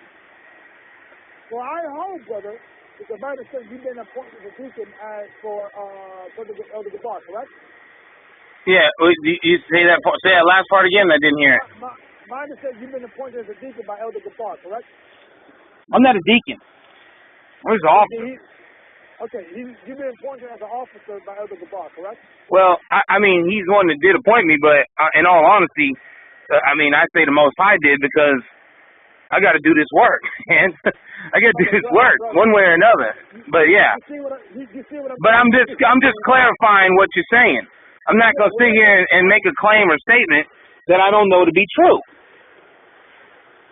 Right. So what I'm saying is this: the Most High through a man appointed you. You are an officer, correct? Yeah, I'm an officer. Okay. And you accept that position, correct? Exactly. Okay. But I made that when I took that position, just to be absolutely clear, I didn't swear before man that I'm going to do it. I swore before the Most High I'm going to do it. The contract, the agreement I have is not with man. Right. Right. If church falls apart tomorrow, I still have this agreement with the Most High. I'm going to do his work. I'm still going to be held accountable by his word, not by the church. Church is here or not. Right, but that has nothing to do with what we're talking about. But I'm just clarifying that that's what I took. I didn't just take a regular oath or whatever to the church. I'm trying to tell you that that is extremely annoying and disrespectful to the eldership. Okay. You get what I'm saying? No, I mean, I hear what you're saying, but I don't understand it. I don't think you hear that. I don't think you hear that. Because you know why? Because the undertone line on that is that, you know, I understand what you're saying, but I really follow the Most High. I don't follow you, brother. But that's not, I'm not going to lie to you. I don't follow you. I follow the Most High. Why do you want me to lie and say that? I mean, but I'm just making sure you understand that that's what I'm saying. I guess it's hiding. I guess it's like. If it doesn't matter to you, let me ask you this: do I follow you? Do I follow Elder Ricard? I'm just asking you. Am I supposed to follow Elder Ricard or follow you? Well, you follow the Most High through men because the Most High always says men. Okay. Well, now I'm just making sure that when I say this, because I don't want to be in a position where I have to be held accountable for my words before Christ on Judgment Day of I'm following Elder Ricard, I'm following Elder Gabar, I'm following Deacon this, Deacon that. I'm not following them. I understand what you're saying. So I'm not going to change that. I mean, I will say it like this though. I was appointed as an officer by Elder Gabar, but my oath that I took was to the Most High. I don't know how else to say that. But that's not the. See, if you could understand how annoying that is. It shouldn't be annoying. It is. Why is it annoying to you that I acknowledge that I follow Christ and the Most High, not you? No, that's not the point. That we all know that. Oh, okay. So you don't want me to say it. Okay. Well, I mean, now that you. Why do we need to hear that? When I'm trying to prove a point that it's not. So just get to the point then. Because you are interrupting me about you following man and following God, and I'm trying to have a conversation about something that is unrelated to that. We are all following God. We all know that. We know this. We know that. Okay, so I'm sorry. I apologize if that was what you were getting out of that. I wasn't meaning to say it like that. That wasn't my point when I said it. I just don't want to say something that's not true. This conversation you and I are having should not go any further. That's what I'm saying. I was using examples of what's going on with the national circle we were trying to resolve. Okay. We're going to be resolving every week. Now, in regards to communication, we are resolving issues because we're meeting every week. Not only with California, but with everybody. Good. Okay. All right, so I'm an officer. So what I'm saying is this, brother. What I'm saying is, I'm using that as an example. So this conversation should not go any further with anybody else, unless you feel things that have not really been resolved. Then we have to then bring two witnesses, and we can resolve those issues. Right? Oh, you're saying don't tell anybody else about our conversation. Exactly. I'm using that as an example because. It becomes a situation when we constantly, and I only say it because you are not the only one saying that. Other people in California and other people from other regions are saying the same thing. Well, if everybody's saying that, then maybe the Most High have been trying to communicate something to you. If everybody's saying that. Or Negroes cannot follow orders. Maybe that. Well, I mean, you know what? In all fairness, just to bring it out that you mentioned that. Wait, let me finish this, please. Please let me finish. I haven't been able to finish the sentence without being cut off by you in like the whole conversation. You know, just think about this for a minute. If people are saying that, maybe that's the Most High trying to give you a warning. Because the Most High will talk to you through his people sometimes. Now, I'm just saying it for your own sake because we're not above reproach. No one is above being corrected. See, I want to tell you why you're 100% wrong. When things are happening and it's going against Scripture, I don't need to wonder whether the Most High is trying to tell me something. You get what I'm saying? Yeah, but in West Coast case, it's like this. It's like this. Is everybody across the congregation of the GOCC begin to say we need to start eating pork for whatever reason, right? And everybody's saying that. Yeah, but they're not saying that. You're saying that they're saying that they're following the Most High. I'm saying a situation that I don't need to wonder why this happened. I know why it happened. Because Negroes don't know how to follow directions. That's really where it goes. And that's scripture. Okay. Well, I don't need a dream. I don't need to fast. I don't need to none of that. I know what's going on. Brothers, you will follow all of it. And every time we say something that people disagree, like this whole situation with the baptism thing, or the situation in California, the same thing is happening. So one's telling me, we need to buckle down. That's what's telling me. With that. We need to, yeah, you're right. We need to communicate more. We need to know more what's going on. And you will only appreciate what we're saying after you have your own congregation. And that is to take it back what I was saying earlier. That's the reason why we're saying that people have to fellowship. That we need to know people better. Because everybody is good until everybody goes to that honeymoon stage. Until everybody agrees. But the minute somebody disagrees with something, that's when all hell breaks loose. That's what we're seeing. So you're right. We do have to communicate more because we need to show and prove whether people are going to follow direction. Because we have a structure here. Well, I agree with that. When we by ourselves in the wilderness, we're not going to have the police. We're not going to have the court system. We're not going to have hospitals. We're going to be the police. We're going to be the court system. We're going to be the hospital.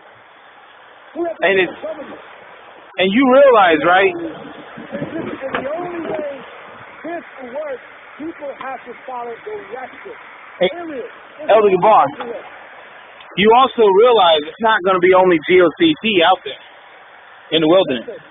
I agree to 1,000%. But I only focus with GOCC because I'm not a member of AOC. I'm not a member of AUCCK. I'm not a member of this group. I know, I'm just saying that there's not going to be just GOCC. There's probably going to be hundreds of brothers that came from everywhere else. I agree with you 1,000%, but I'm not dealing with I'm not people that I know. And the people that I know, I'm fellowship with brothers GOCC. Well, and there's also another aspect that if decisions you make, let's just say for sake of argument, this conversation didn't go as well as it is. And you ended it by, well, if you're going to say that again, that you got to leave the church. And I leave the church, right? And then I don't end up going to the wilderness. Because of that conversation we just had, my blood will be on your hands. It will be on your hands. But you know what? That may happen. See, we're not going to use the boogeyman of salvation. Well, you do this, brother. No, you should always use that. You should be very careful what you say to people. Yes, I am very careful. Because if you offend one of his little ones, it's better the millstone be wrapped around your neck and tossed in the sea. Right. But the bottom line, brother, if we have a brother who doesn't want to listen, he has to find himself other elders. Period. And I'm going to live and die by that. I'm going to live and die by that. Mark gender brings division. Period. Just explain. All I ask you to do is this. All I'm saying is this. If you're going to bark an order, explain why. No, we're not barking orders. But I'm just saying, if you're saying you're going to make a decision and it's final what you say, then explain why. We always do. Well, I don't know. I mean, right now, all I've heard is that you want to tweak the West Coast, yes, and you say out your own mouth there's not a problem with it. No, bring it back. What's the speaking? Come on. We did explain it. Don't bring that out. Don't exclude that. What we explain? Why? Come on. You want to tweak the West Coast. Why? Because you want people to fellowship locally. Why? Because you want to get to know people. And because they can't come to the body or whatever. And I agree with that. I agree with that. And that's exactly what's been on the focal point of trying to do. Okay, you're welcome. Thank you. You're welcome. But when you at the other side, let me finish. But let me finish. Hold on. Let me. Hold on. Well, hold on. I haven't finished. Hold on. I never get to finish with you, man. It sucks. I want to let you finish.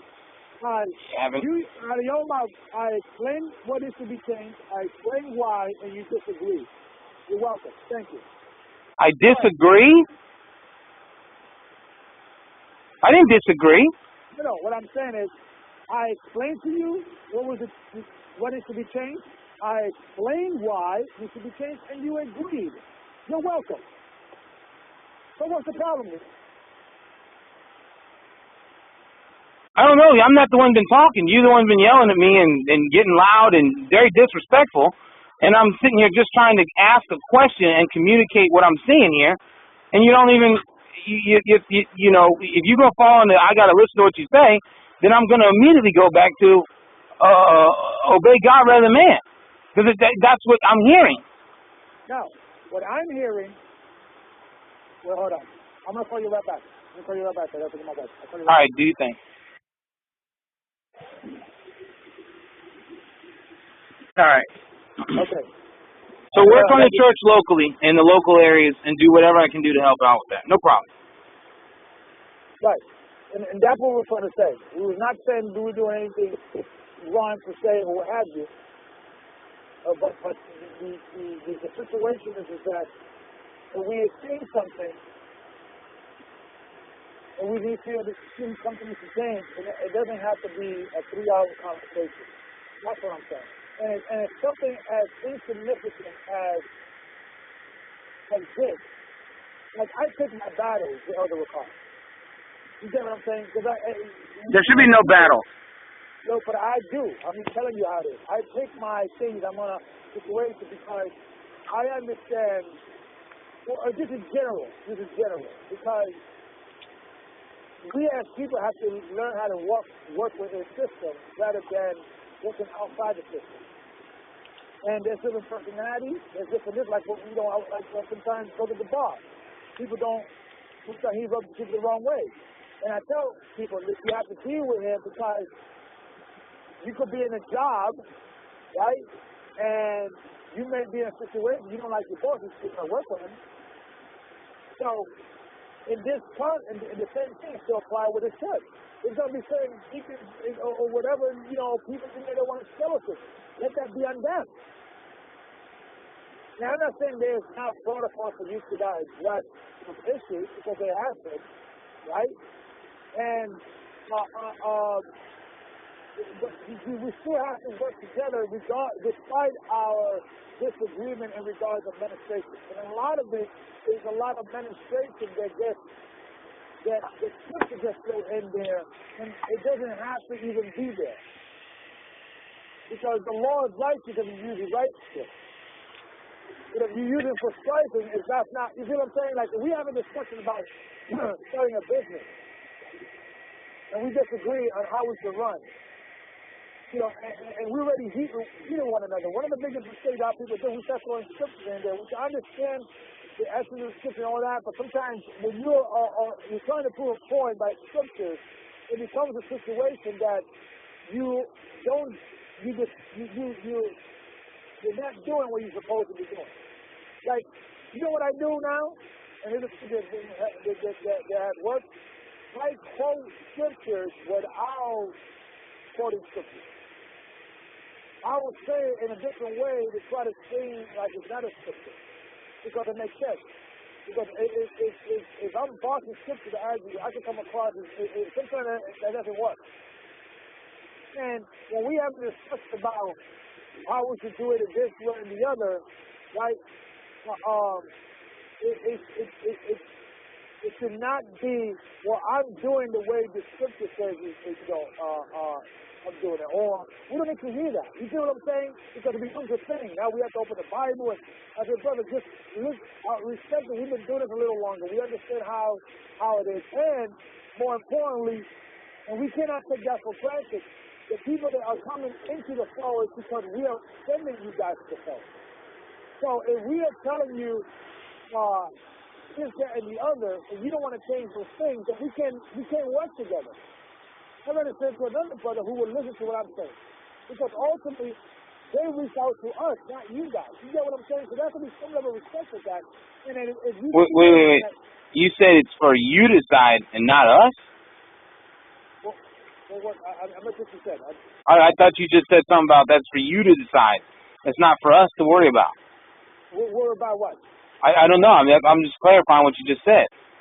Well, what was I saying? Were you listening to what I was saying? I'm hearing you, but I didn't hear that last part. It didn't make sense to me. Okay. What I'm saying is this, is that if we're sending people to a certain region and we have a protocol how to do something, or there's a complaint, or there's an issue we need to change, and there's a 3-hour conversation every time we do that, maybe we have to start discussing why, if that's an issue, then it cannot work. And I'm noticing that's really going on a lot in this country, in this church, nationwide. Not only with California, but nationwide. Well, you know why that's happening, right? Regardless whether it is happening or why, it needs to stop. Yeah, but do you know why it's happening? You can't fix something unless you know why it's happening. Well, I think it's a combination of ministry. I think, of course, because we have not communicated much, that hasn't helped. That's it. There you go. People can't follow a direction they don't know who's giving it. That's not really what it is, brother. I will have to respectfully disagree with you. Okay, well we can disagree, but I mean just, but I'm not gonna deviate from that.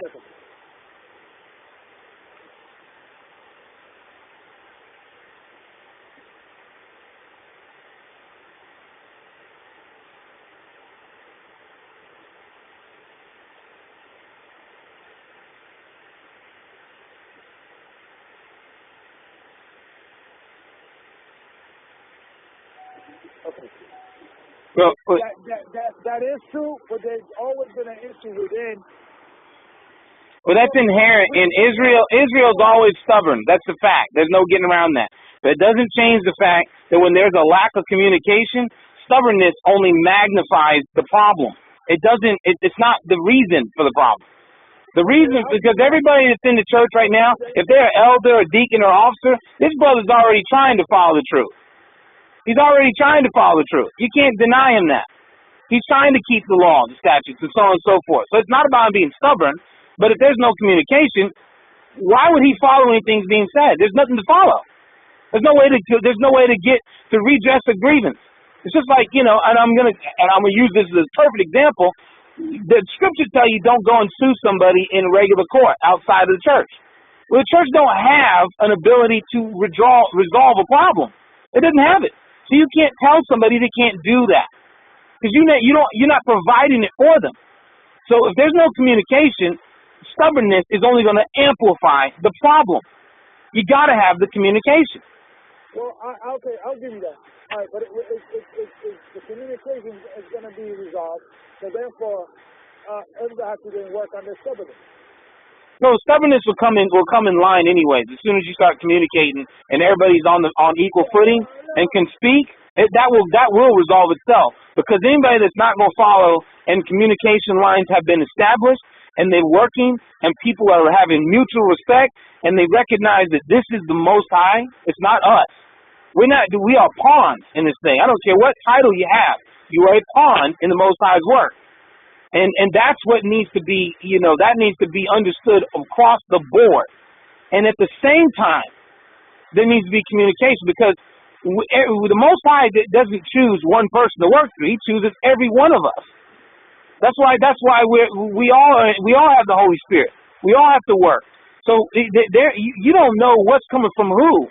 If it's the Most High, if it's us, if it's a man, if it's whatever, and it should be rightly divided, rightly judged every single time, especially if it's the thing that's talking about where the body should go or how they should operate. Because this is his people. We're stewards. Ultimately, there has to be a body that makes that decision. That's what I'm saying.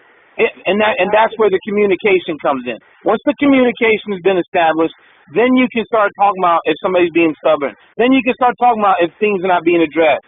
People being sent people and they're not responding. We could do that simultaneously. But you have to have the communication. Yeah, but we're not going to have that thing because that's going to bring people that are stubborn and looking at what is wrong with the church and wrong with the church as a shield to not do what needs to do. We're not going to play that game. No, I'm not saying you to play that game.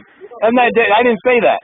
So what I'm saying is we're having a meeting about a situation and it's affecting somebody within the congregation.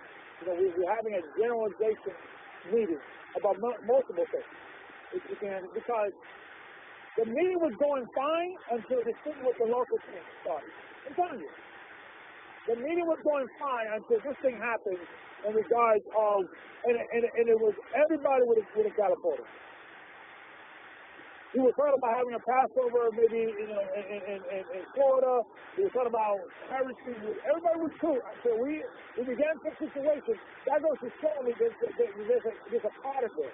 There's a pattern of evidence of people in a certain way, like they're telling them something and getting offended, and now they're instead of saying, okay, we're gonna make those changes.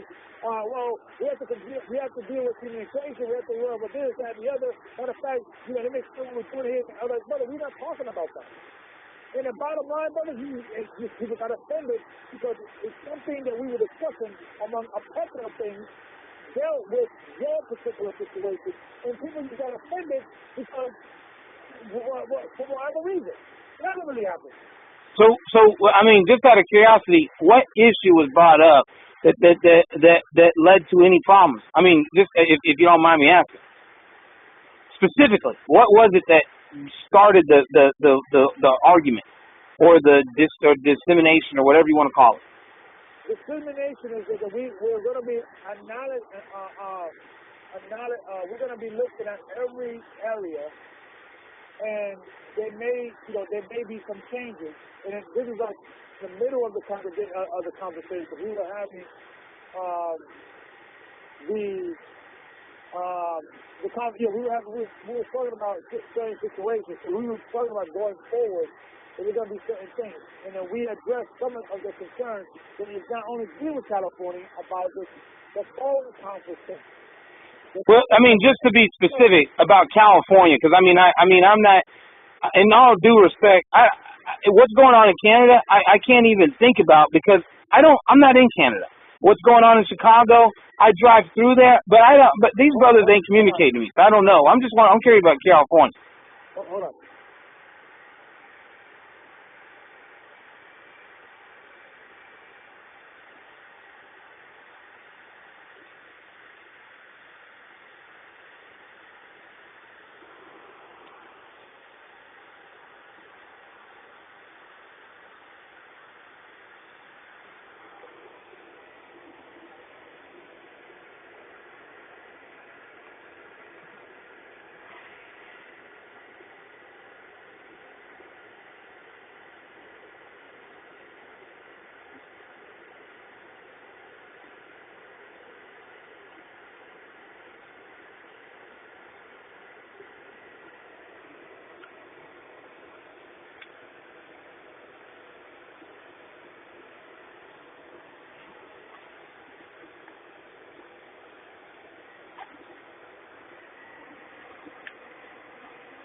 All right, okay.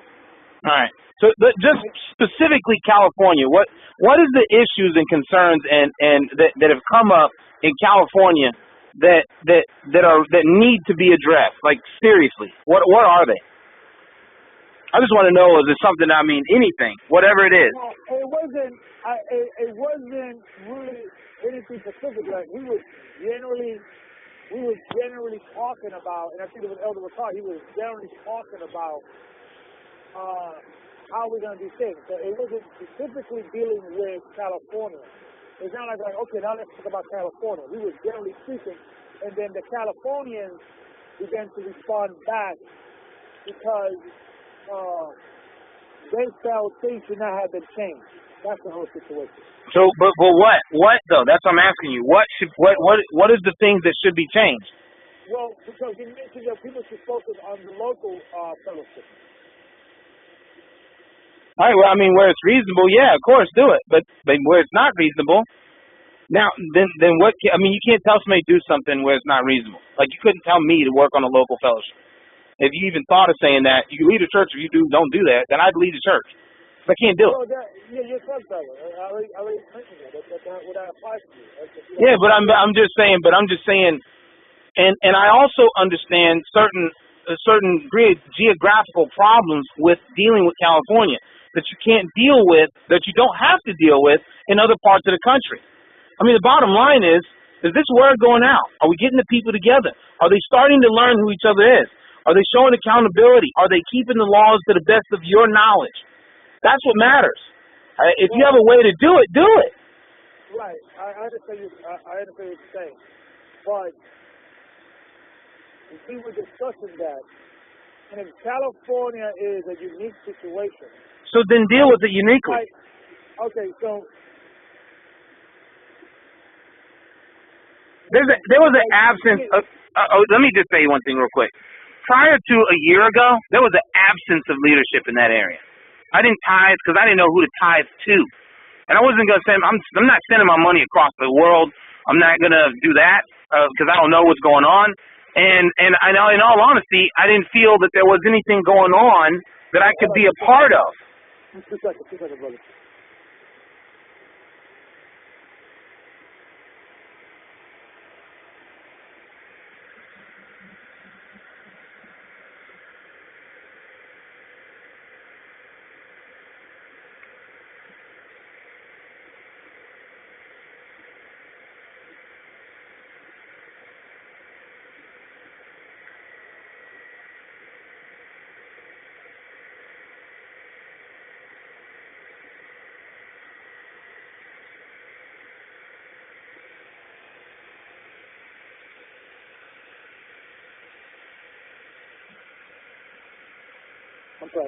Yeah, and so you had Elder, or I can't even say Elder anymore. You had Ezra, who started talking about some white men of the devil doctrine. This dude disappears off Tanzania. Deacon Xavier is a good man, but he's a young man. He's not. He's a young man. I mean, he's just not. He might have good knowledge of the Bible, but he's still getting older. He's still got. He just barely got married.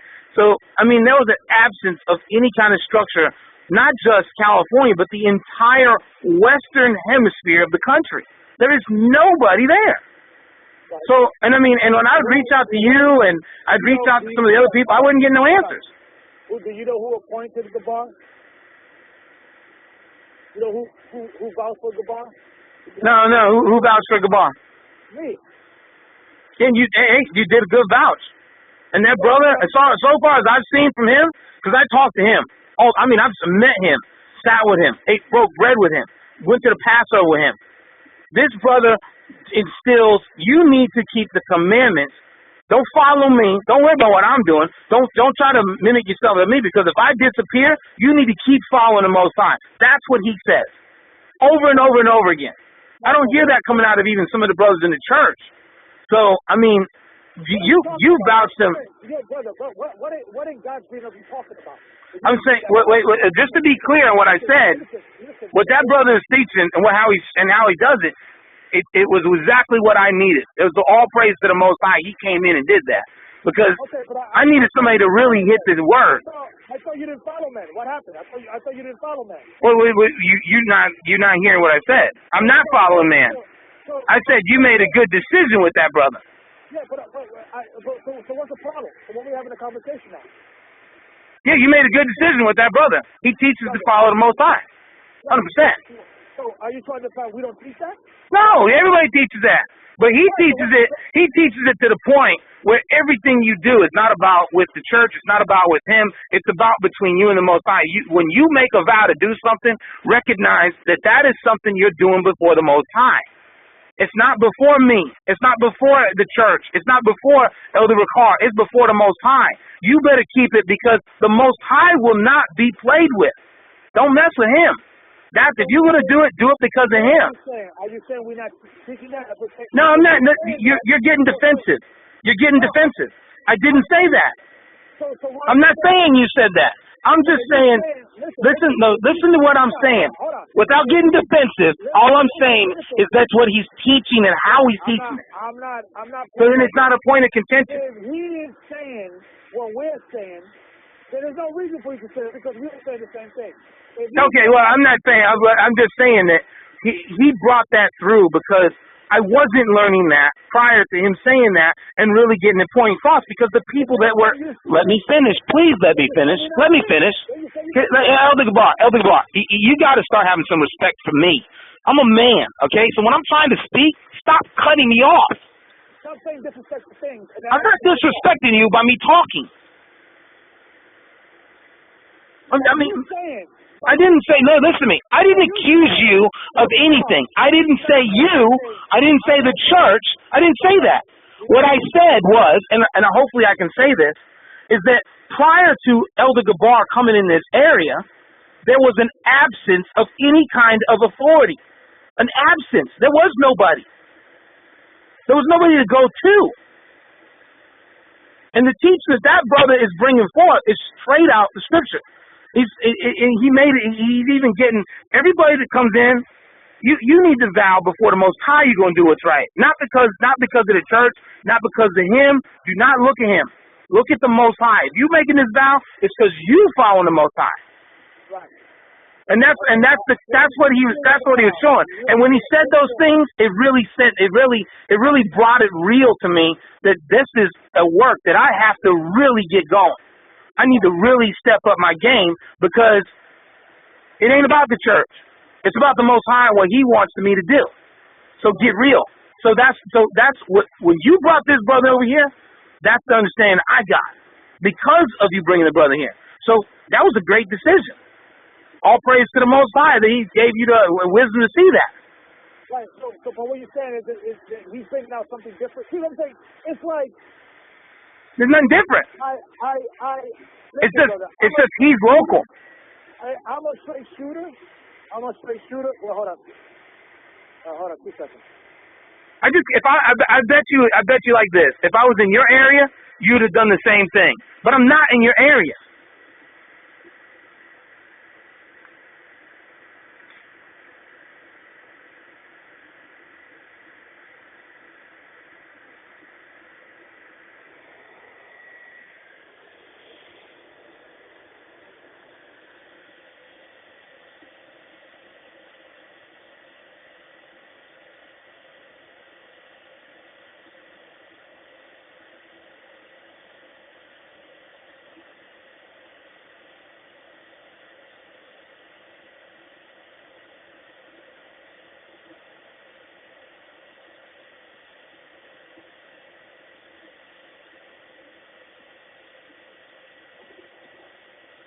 What was I saying? Yeah, well, I mean, and just to clarify, if I was in your area, I'm sure you would have instilled the same understanding. But I'm not in your area. I couldn't get the communication I was getting with you. You have a large body in your area that you're dealing with all the time. So the fact that a brother came in on this side that filled in a gap that has been desperately needing to be filled on the West Coast was a great thing. That was the Most High 100% making that happen. Because before that, I was at question of what I should do, how I should operate, because I wasn't seeing I wasn't seeing the structure. I wasn't seeing it. This brother is bringing straight structure. You don't play with this guy. Yeah, but what I'm saying is that we appointed that brother there, right? And he did the work, so yeah, great. Right. So what I'm saying is that we're having meetings in regards generally speaking. This is what I get. And this is the reason why I'm kind of like, what's going on? You see what I'm saying? And I think because we were generally speaking to everybody. And immediately when we talked about focusing on locally, that's when the whole hell broke loose.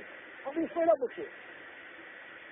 But you even said it yourself. California's unique, and it's not just California. It's the whole Western Hemisphere. When you like for instance, when I drive through Utah, for Utah, it takes me 7, 8 hours to go through that state. You know how long it takes me to go through New York? It's like 30 minutes, an hour, 2, maybe. Everything in California is so spread apart, it takes hours to do anything. That you can't bring the people together like that. It just ain't possible. Yeah, but we spoke to other brothers that are in California, and we said, brother, how long does it take to get to the Gabar's house? About 30 minutes, about 45 minutes. So there's a few that can do it. I couldn't do it. Yeah. Right, but we're not talking about you, dude. But that's the whole point of what I'm saying, though. They're all collectively together. You know what I noticed, brother? You're kind of self-centered. You notice that about you? Like, you start getting attached to issues that have nothing to do with you. What do you mean I'm not attached to it? These brothers and sisters call me. They got my number. They call me. Let me make it simpler. You are a truck driver. You are not stationary. No. Okay, yeah, I get you. You get what I'm saying? I mean, I know what you're saying, but you're not hearing what I'm going to. I live in that area. Yeah, but you get it. And I'm telling you, it's not possible to do some of those things. For other brothers that were on the line who told me, okay, let's give you an example. Brother Gabar, he had a fellowship in his house every week. Remember that? And he had that? The fellowship in his house? You talking about Ezra? No, Gabar. Yeah, he had fellowship in his house. He stopped that, right? Because the people that were local were acting like it was like they were doing him a favor, and they wouldn't show up. Okay. Hey, showing up all late and all this kind of mess. Exactly. So he said, hey, listen, I'm not going to waste my time, have you destroy my house, come over here and all this other stuff, if you ain't even going to have some respect to be on time. He said, there's brothers and sisters that can't make it, and they want my time. They want to get on a fellowship. So what's the median? What do you fix that? The conference call. The conference call that's on the West Coast is not available everywhere. It ain't available. So we're saying that's wrong. That's wrong? That's wrong. You have to fellowship. In a situation that a brother's coming late, that's a separate issue. It has to be a fellowship. And there is. It has nothing to do with the conference call. You take your brain and conference call out of your brain. Just pick it up. It has to do with fellowship. Yeah, you got to have it.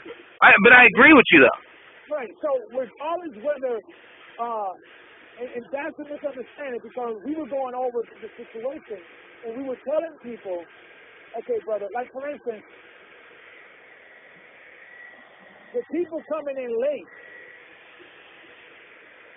and not coming along because they're lazy, and you giving them a greater lazier routine of having a conference call that's not fix the problem. You're putting a Band-Aid and a bruise. You get what I'm saying? Yeah, I mean, I hear what you're saying. But and don't get me wrong, I agree. We need to have local conferences. You need to have local meetings. You have to have it. But where it's not available or it's not possible, the conference call. Yeah, but that's the point. It's like, I mean. But this part of it has nothing to do with it. You're attaching yourself to a thing that has nothing to do with it. But I'm not attaching myself to things that have nothing to do with me. Because if they start having if all the local gatherings start having gatherings, and they start religging or not doing the conference call, do you know what that means for me? That means for the brother in Reno. What that means for a couple of brothers that are in Northern California. But I'm just saying, what I'm saying to you is that right now, I get a lesson every day if I want. Every day I get a lesson. Only 2 days I don't get a lesson. And you know what's beautiful about that? I always get fellowship. I always get to fellowship my brethren. So how it is right now, it's perfect. I don't see how it can get better. For you? No, for people that can't get around. For people that cannot get around like you, yes. But I'm not the only one. Most of the people that are on the conference call can't get around. So who's going to... Right? You said no, right? But the least of the people that should come together, they need to come together. He's saying the same thing, brother, that you're looking at the world from your perspective. Well, what else can I do? You have to look at it from the bigger perspective. I am looking at it from the bigger perspective. No, you're not. If this conference call, I can tell you right now, anything that tries to take the conference call down or even diminish it, I don't agree with. I don't see how that's edifying. It's noted. Thank you for your disagreement, but we have to make changes, and we have to make changes. Yeah, but then show again the reason. I would need to understand why. Let's just say for the sake of argument, we'll say, okay, once you like me, I'll meet, and we all meet and trying to decide what we're going to do. Let's do so. We're going to have conference calls 3 times a week instead of 6 times a week. And that's not what we're saying. But we have to decide how we're going to be operating because we don't even know. You know, we're kind of getting our feet wet. But let's just say that's what it is. And you're getting the conference call 3 times a week instead of 6 times a week. Then that's what you have to do. Now, you have to make a decision then what you want to do. You have to say, you know what, it sucks. I get a 3 instead of 6. Let me just move on and do the work. Or you can it can become a big thing. We have to have a meeting and this and why and we're you know, we can do that. We can do that. Now, so just that, I mean, but you know, before you would say, gonna cut it all back, just out of curiosity, you'd have to explain why. What would be the reason, and what is gonna fill in the gap? We'll do all that. Ultimately, either you have to make a decision why that is. So you have to make a decision whether you're gonna do it or not. You get what I'm saying? Oh, so there's no been decision about doing that. Well, yeah, I'm 100% against that. Right. So eventually, after you're against that, you have to make a decision what you're going to do. Because we're not going to have anybody, when we make some decision, that's fucking negative about the elders, bringing strife, bringing complaining about a situation. Yeah, we will kick you out. So, well, just like I said before, though, you have to explain why, not just say do. You have to explain why you want to break down the lesson and what's going to replace them. Right. Not just be ready to answer that question. Because if you can't answer that question, then it's not about bringing it to point of attention. You're trying to blindly follow. Then what? Okay, let's say it's not a blindly follow. You're not God. Then what you gonna do? What am I going to do? Let's just say we didn't explain it sufficient to your satisfaction. Then what's the next step? Then you gotta do what you gotta do as a man. Yeah, if you explain why you have to do it another way and what the reason is, and how how it's sound and reasonable and logical and you know and according to the will, then I'm gonna go with it because I'm not gonna oppose what the Most High says to do ever. And even if you say something, wait, let me finish though. And even if you say something that is gray but it doesn't oppose the Most High, I'm not gonna fight you on that either. But at the same time, if you can't explain why, then there becomes the major question. Why would I do what you're saying? You can't even tell me why. No, listen. If we explain to you why are we doing it, and you are not satisfied, then you got to do what you got to do, my man. You understand what I'm saying? You got to do what you got to do. We got to move on. We're not going to spend our every 5 minutes explaining to brother Jeremiah what we're going to do every 5 minutes. No, but if you're going to break up something that's working, yeah, you need to explain. That's the point. Right now, what is going on in the West Coast is working. So you would have to. Not only would it be a matter of you don't have to explain to me every 5 minutes. No. Let me just clarify something. I'm not talking about explaining something to me every 5 minutes. But if you're going to break up something that is working, you are going to have to explain. Listen, let's get one thing perfectly clear. I don't have to do anything. Period. Let's not get things twisted, brother. I don't have to do anything. I will give you sufficient time what I feel is right. You take it and you do with that what you have to do with that, Papa. You understand what I'm saying? You got to do what you got to do. Let's not get things twisted. If you disagree, let's just say we do agree there's going to be 2 times, 3 times, 4 times. And if you don't feel you're satisfied, we're going to move on with you without you, Papa. So let's get off of yourself. You're not hearing what I'm saying, are you? I'm hearing you, but hear me. Okay? Get over yourself. If the elders feel this needs to be changed, we're going to spend at top 5 or 10 minutes explaining, period, and we're going to move on. Because the world does not revolve around you.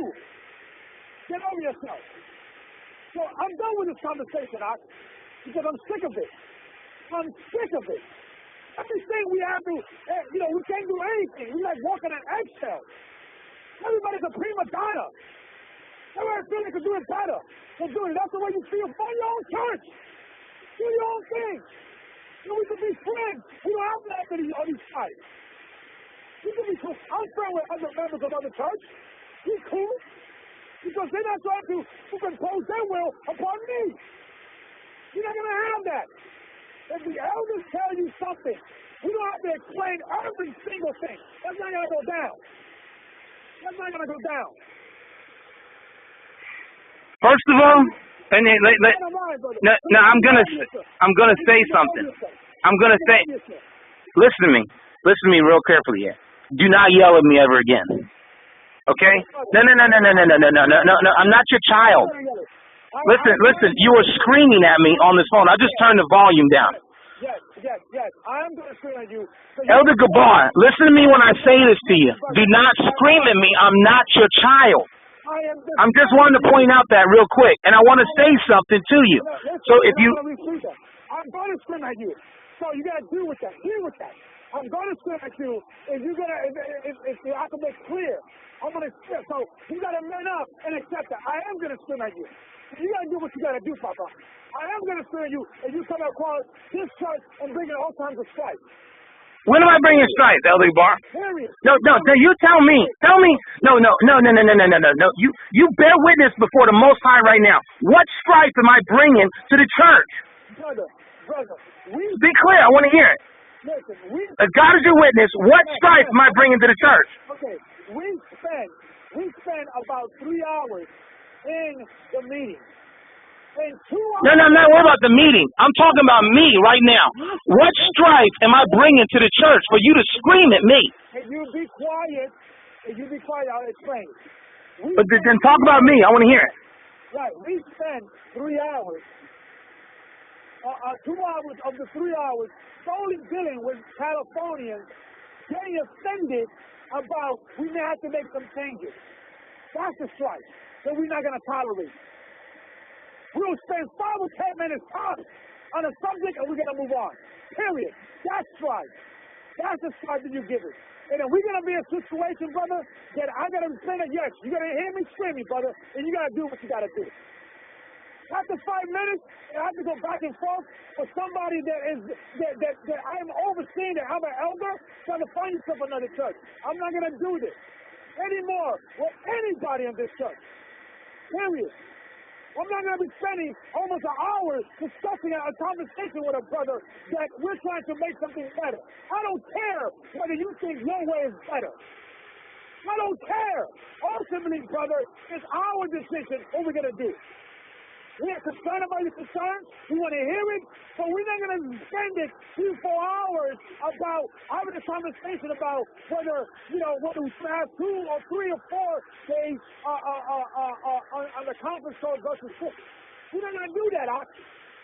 We're not going to do that. So you don't want me to be screaming, okay? Whether you like it or not, don't be constantly asking me questions about things and what we're doing. And why we need to explain it, why. Then you are going to hear me screaming, brother. You're not going to be screaming at this. Period. Either you can't follow directions, your spirit, or your point of view. And you know what? Good luck with that, brother. Because you know what? We are all individuals. We all have different ideas. When it comes to something as insignificant as a day conference call versus 4 or whatever we decide what we're going to do. And the funny thing is, it may not even change. It may not even change. Because the same spirit you bring, like, well, I disagree. I don't feel we should change anything. This and that. And we're doing the work here. And we're like, well, what the heck are you guys talking about? We are looking at, we're not even saying we're going to change anything. We're saying we are looking at everything and how we're going to be operating. But we did notice and we did realize that there had been a problem with this is different in area outside of California. And California could be a unique situation. It could be a unique situation. We got to look at that. But ultimately, we're going to make the decision. That's what we're saying. Ultimately, we're going to look at it, and we have to make some decisions. And Elder Ricard told everybody, if we make those differences or decisions and things of that nature, we want to hear your opinion, but ultimately, people have to follow what is going on from the eldership. Period. So it's not going to be a situation, I can't be touched. No. I can't go. I'm going to do my region how I'm going to do it. No, that's not going to work. And the thing is, when we suppose to look on the situation, there may be a situation that nothing has to change. I can't tell you this for sure. There has to be gatherings every week within the zone. Not you, because you're mobile. So that's not a problem for you. But those that can do it, okay, like I want to give you an example. I got brothers from Long Island and Staten Island that come once a month and come by and fellowship because that is much bigger for. That's what we agree on. We have another brother, Gabar, who works nights. So we agree that, brother, once a time you can make it here, things of that nature. Realistically, financially, things of that nature. Well, I can make it twice a month because, twice a month because, sometimes, I get off late for work. I work nights, so I get in around 8 o'clock in the morning. So that's what we agree. So the bottom line is this, brother. There has to be some fellowship. So in that concept, if you feel that, California is to be against that, we disagree with that.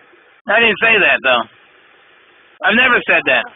No, what I'm saying to you, this, and hopefully I can finish speaking this time, is if you're going to destroy something or break down something that is working, I'm going to require an explanation. It's not going to be a matter of you not going to explain it, because you're going to have to explain it. Because if you're standing in the way of the Most High's work, I'm going to require an explanation. Now, if you're talking about somebody that's turned around and refusing to do fellowships, I'm not saying that. I'm saying if you can gather. The people in Arizona, they gather, but they also get on the conference call because they're part of the West Coast. I meet those brothers. I can get a hold of those deacons, those elders. No, I'm sorry, those deacons in office. I can get a hold of them. They answer the phone. But the rest of the damn country, no one answers the phone. How many times I've talked to Elder Ahmad? One time. How many times are we going to address that right now? No, but I'm just bringing it because the way we can communicate on the West Coast is through that conference call. So anything that's going to try to take that apart or break it down or reduce it or lessen it or lower it, you're going to have to explain. Especially, and something's going to have to, if whatever's going to replace it, I need an explanation. And I'm going to repeat it crystal clear. We don't have to do anything, brother, that we don't have to, that we don't want to. Let's get that perfectly clear. I don't have to explain anything to you. I could, if I want to, and I will. When I get that. Then you're saying. I don't have to do anything. Period. You follow orders. Listen to me and tell me. You either follow the orders or you don't down from the elders, or you find yourself a position.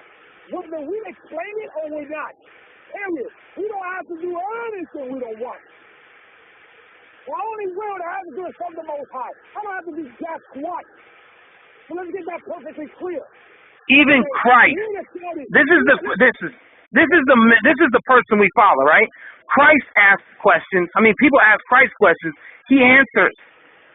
So when you say you're not going to answer a question you don't have to answer, then you're telling me, you just told me by your own words, you're not going to follow Christ. Are you serious? No, we're not going to play that game again.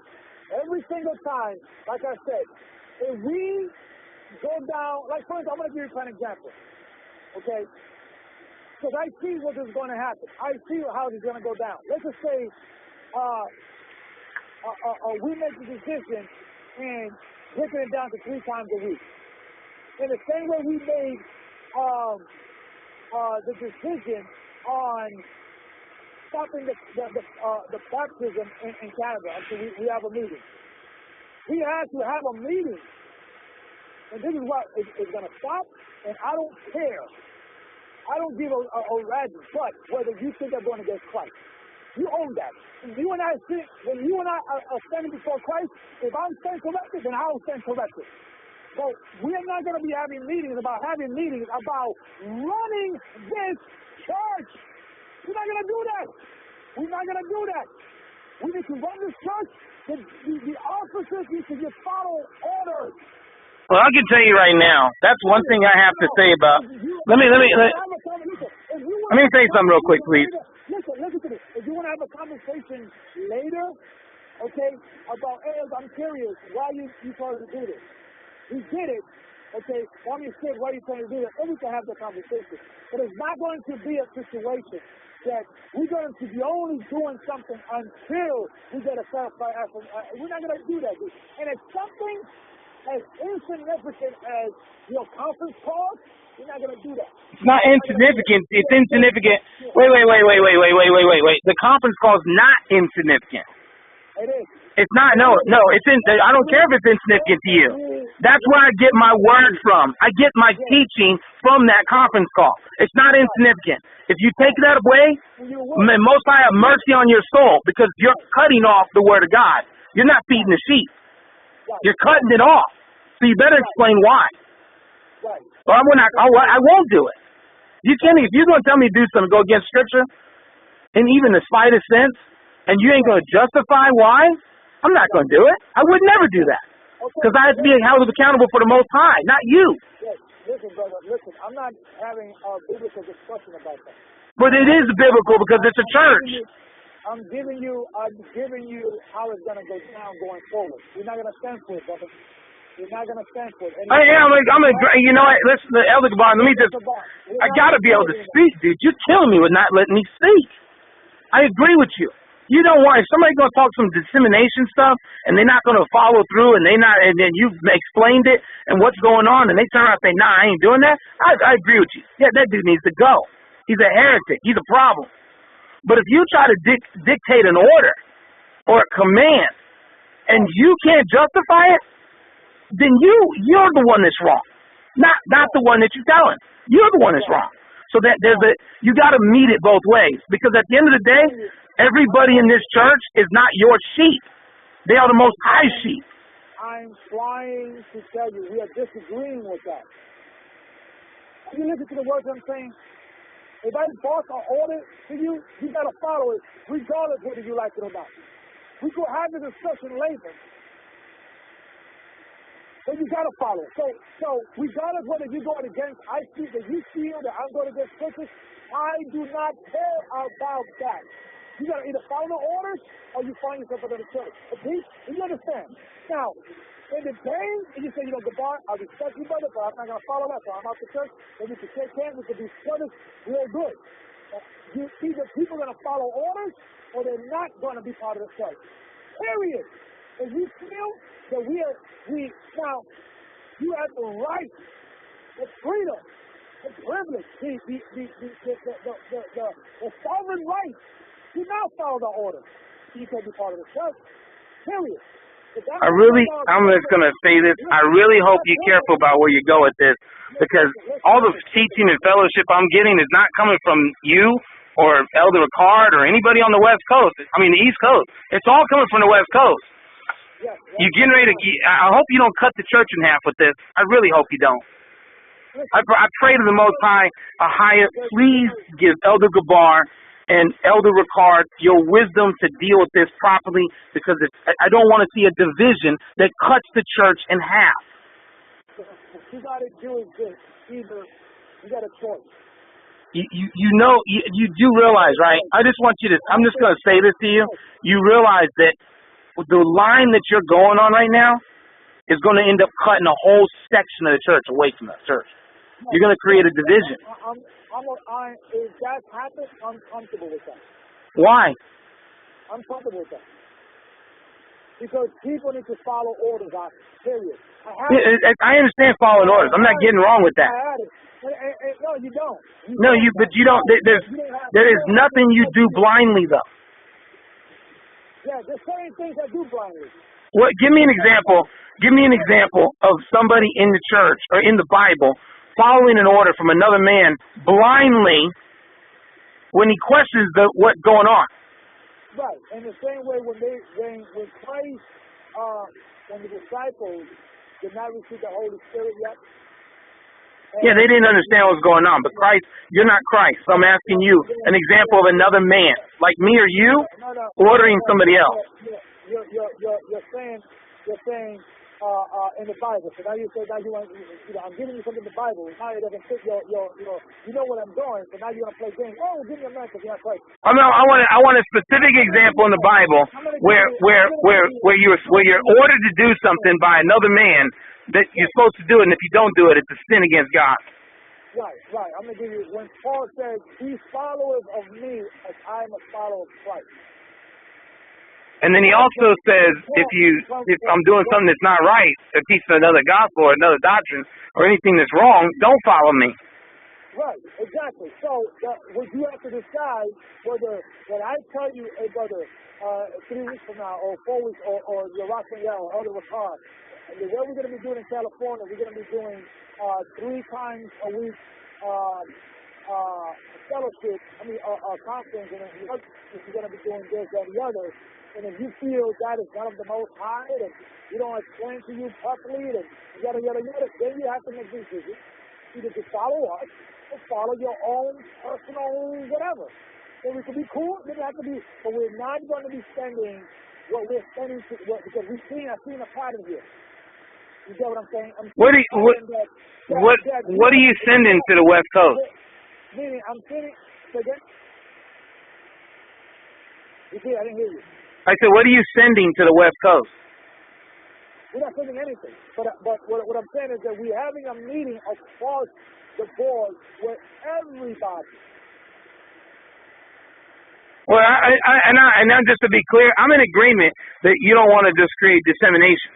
And if somebody says, let's do something this way, and they voice the objection, and you still move forward with it, and it's a reasonable objection, but it's not, and you justify, say, hey, I see, brother, but we're going to go with this. Okay, I can understand that to the point.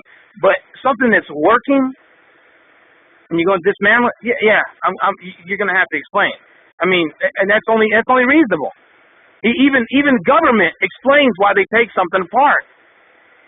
And it's the world that does that. So how much more righteous should we be, and how much more accountable we should be to each other? But we're not going to be doing what happens this past meeting. People, we spending 2 hours on just solely California because there's other issues. You get what I'm saying? Because there's a difference between not understanding and there's a difference from disagreeing. Yeah, well, I mean, I'm in agreement with you there. I'm in agreement with you.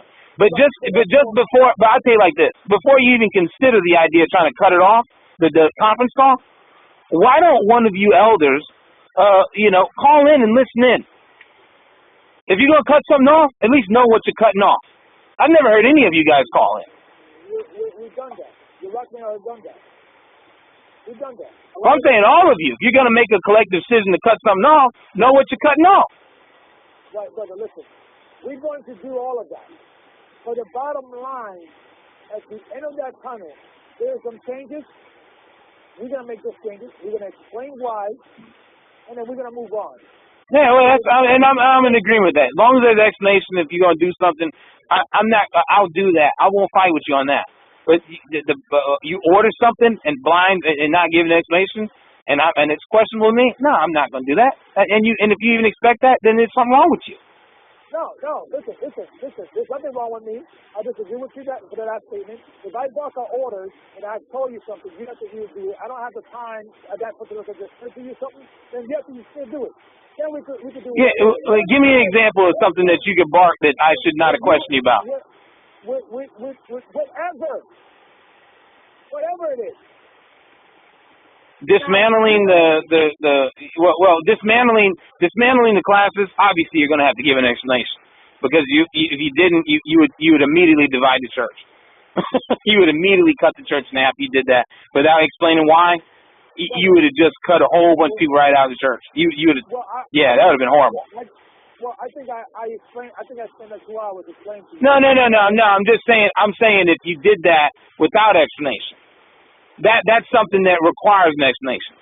Yeah, but at the same time, if you say, make sure, hey, go hang out with this, go call this brother up and you know, hand him some flyers. Well, why, brother? Okay, that's stupid. I can agree with you on that. Of course you're gonna go do it. That's something simple.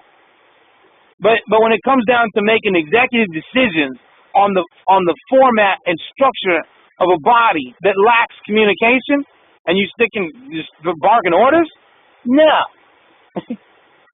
No, it don't make no sense. Brother, you gotta be honest with yourself and me, brother, because But you always explain yourself, and that's why I'm giving you credit on that. But as long as we clear, there is no blind faith or blind obedience. I don't have that for nobody. You know damn right, man and man. You know damn right, brother, is that you don't want to change anything. That's really what it is. No, I don't see anything wrong with it at all. And I have not heard one reason why it's wrong. Not one. But we gave you the reason. No, you said you want fellowships locally. And I say, yeah, do those. If you can, do it. But it should never have any impact on the classes. I don't understand why it should. No, but we disagree. That's a good analogy because Elder McCart established that situation. Who established that? Who established the conference call? No, meaning he addressed that same situation. What do you say about it? Just out of curiosity. There was a brother. They made that same situation. They said essentially you said that if you could fellowship without affecting the conference call, then do it. And Elder Ricard, I don't know if it was somebody else. I don't know who it was. The Elder Ricard said actually it's the other way around. You got to first establish local churches because that's what the apostle established. Paul was an evangelist. He went out establishing local churches, local bodies. That's the first thing you should establish. Independently from the difficulties of traveling in California. Because if you think it was difficult in California, imagine in your country it was Jerusalem. There was only camels. There's the fellowship. And you got people around the corner. You got people in the street. You got people, and things of that nature. You got, that is the first and foremost target. If the apostles had the access to a conference call, I believe they would use it to its fullest extent because they could have communicated to people across the world. Yeah, they would have used it.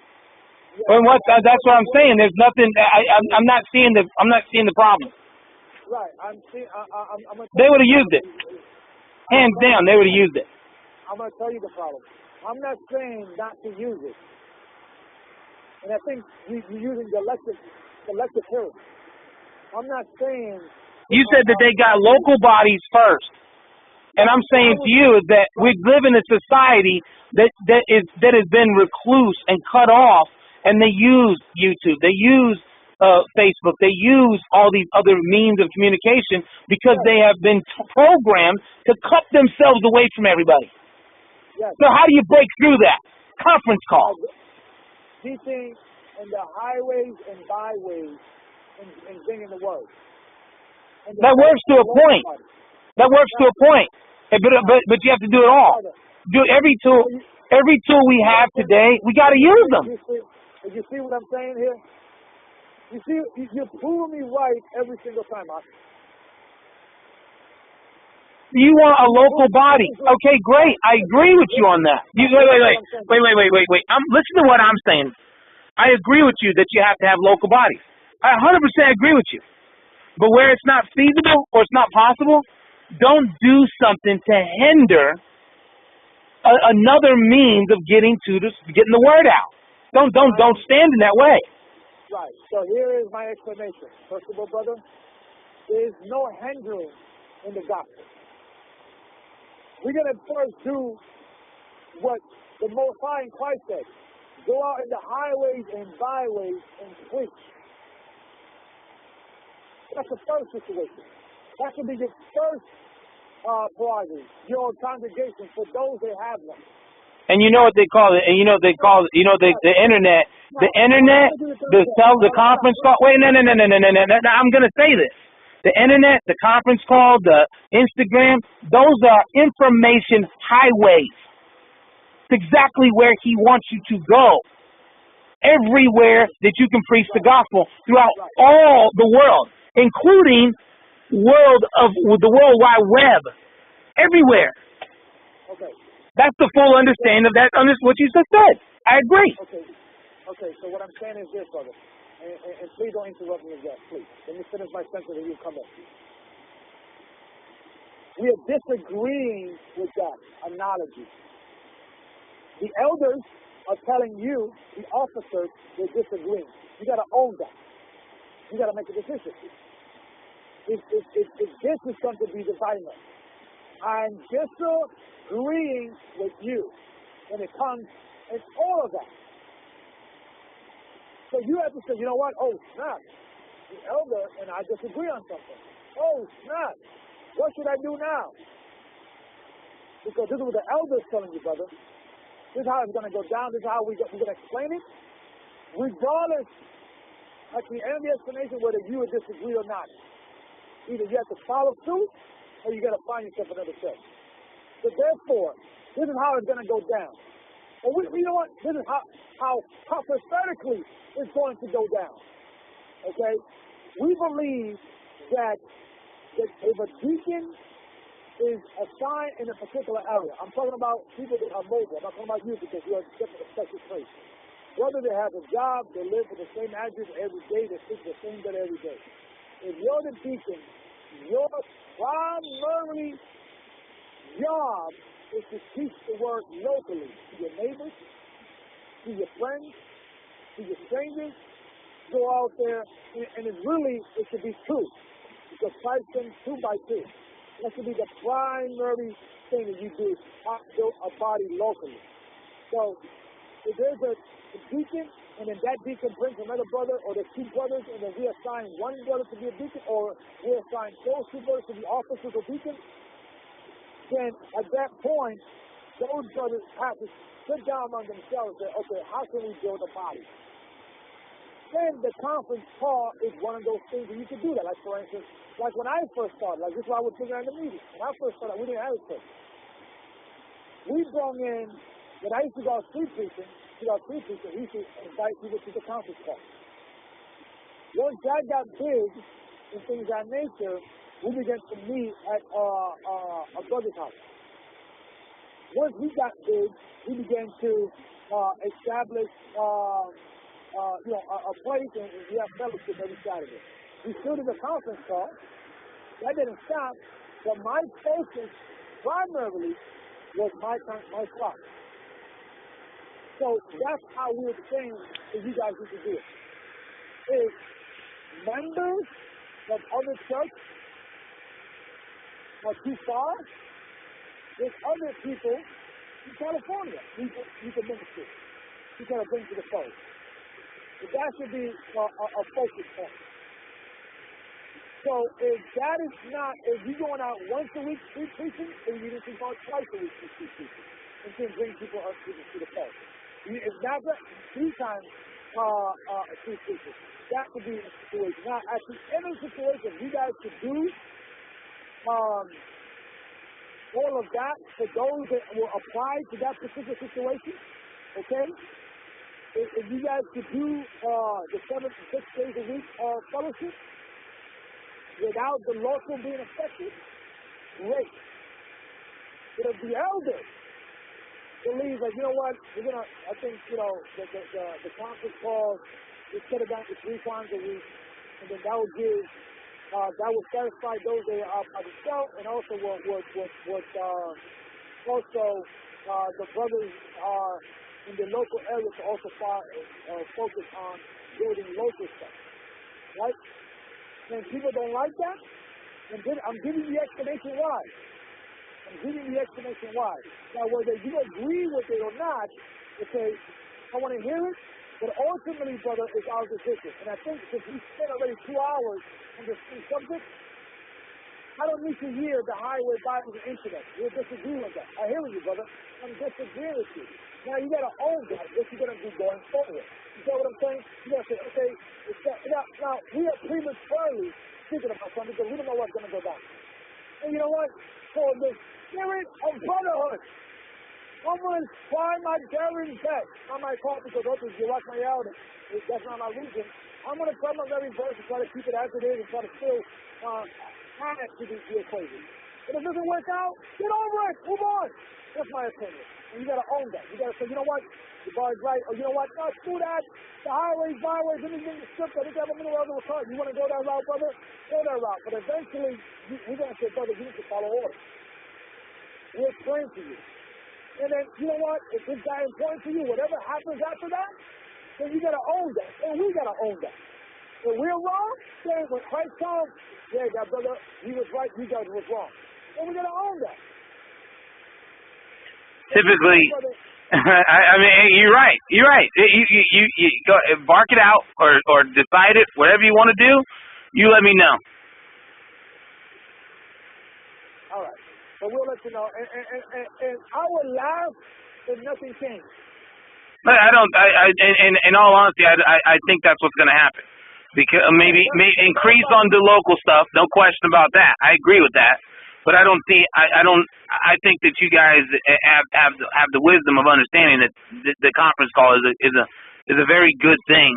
And for the brothers and sisters that are in areas that they don't have a local elder that knows how to answer their phones and knows how to get in communication with them, that these people got to have somewhere to go.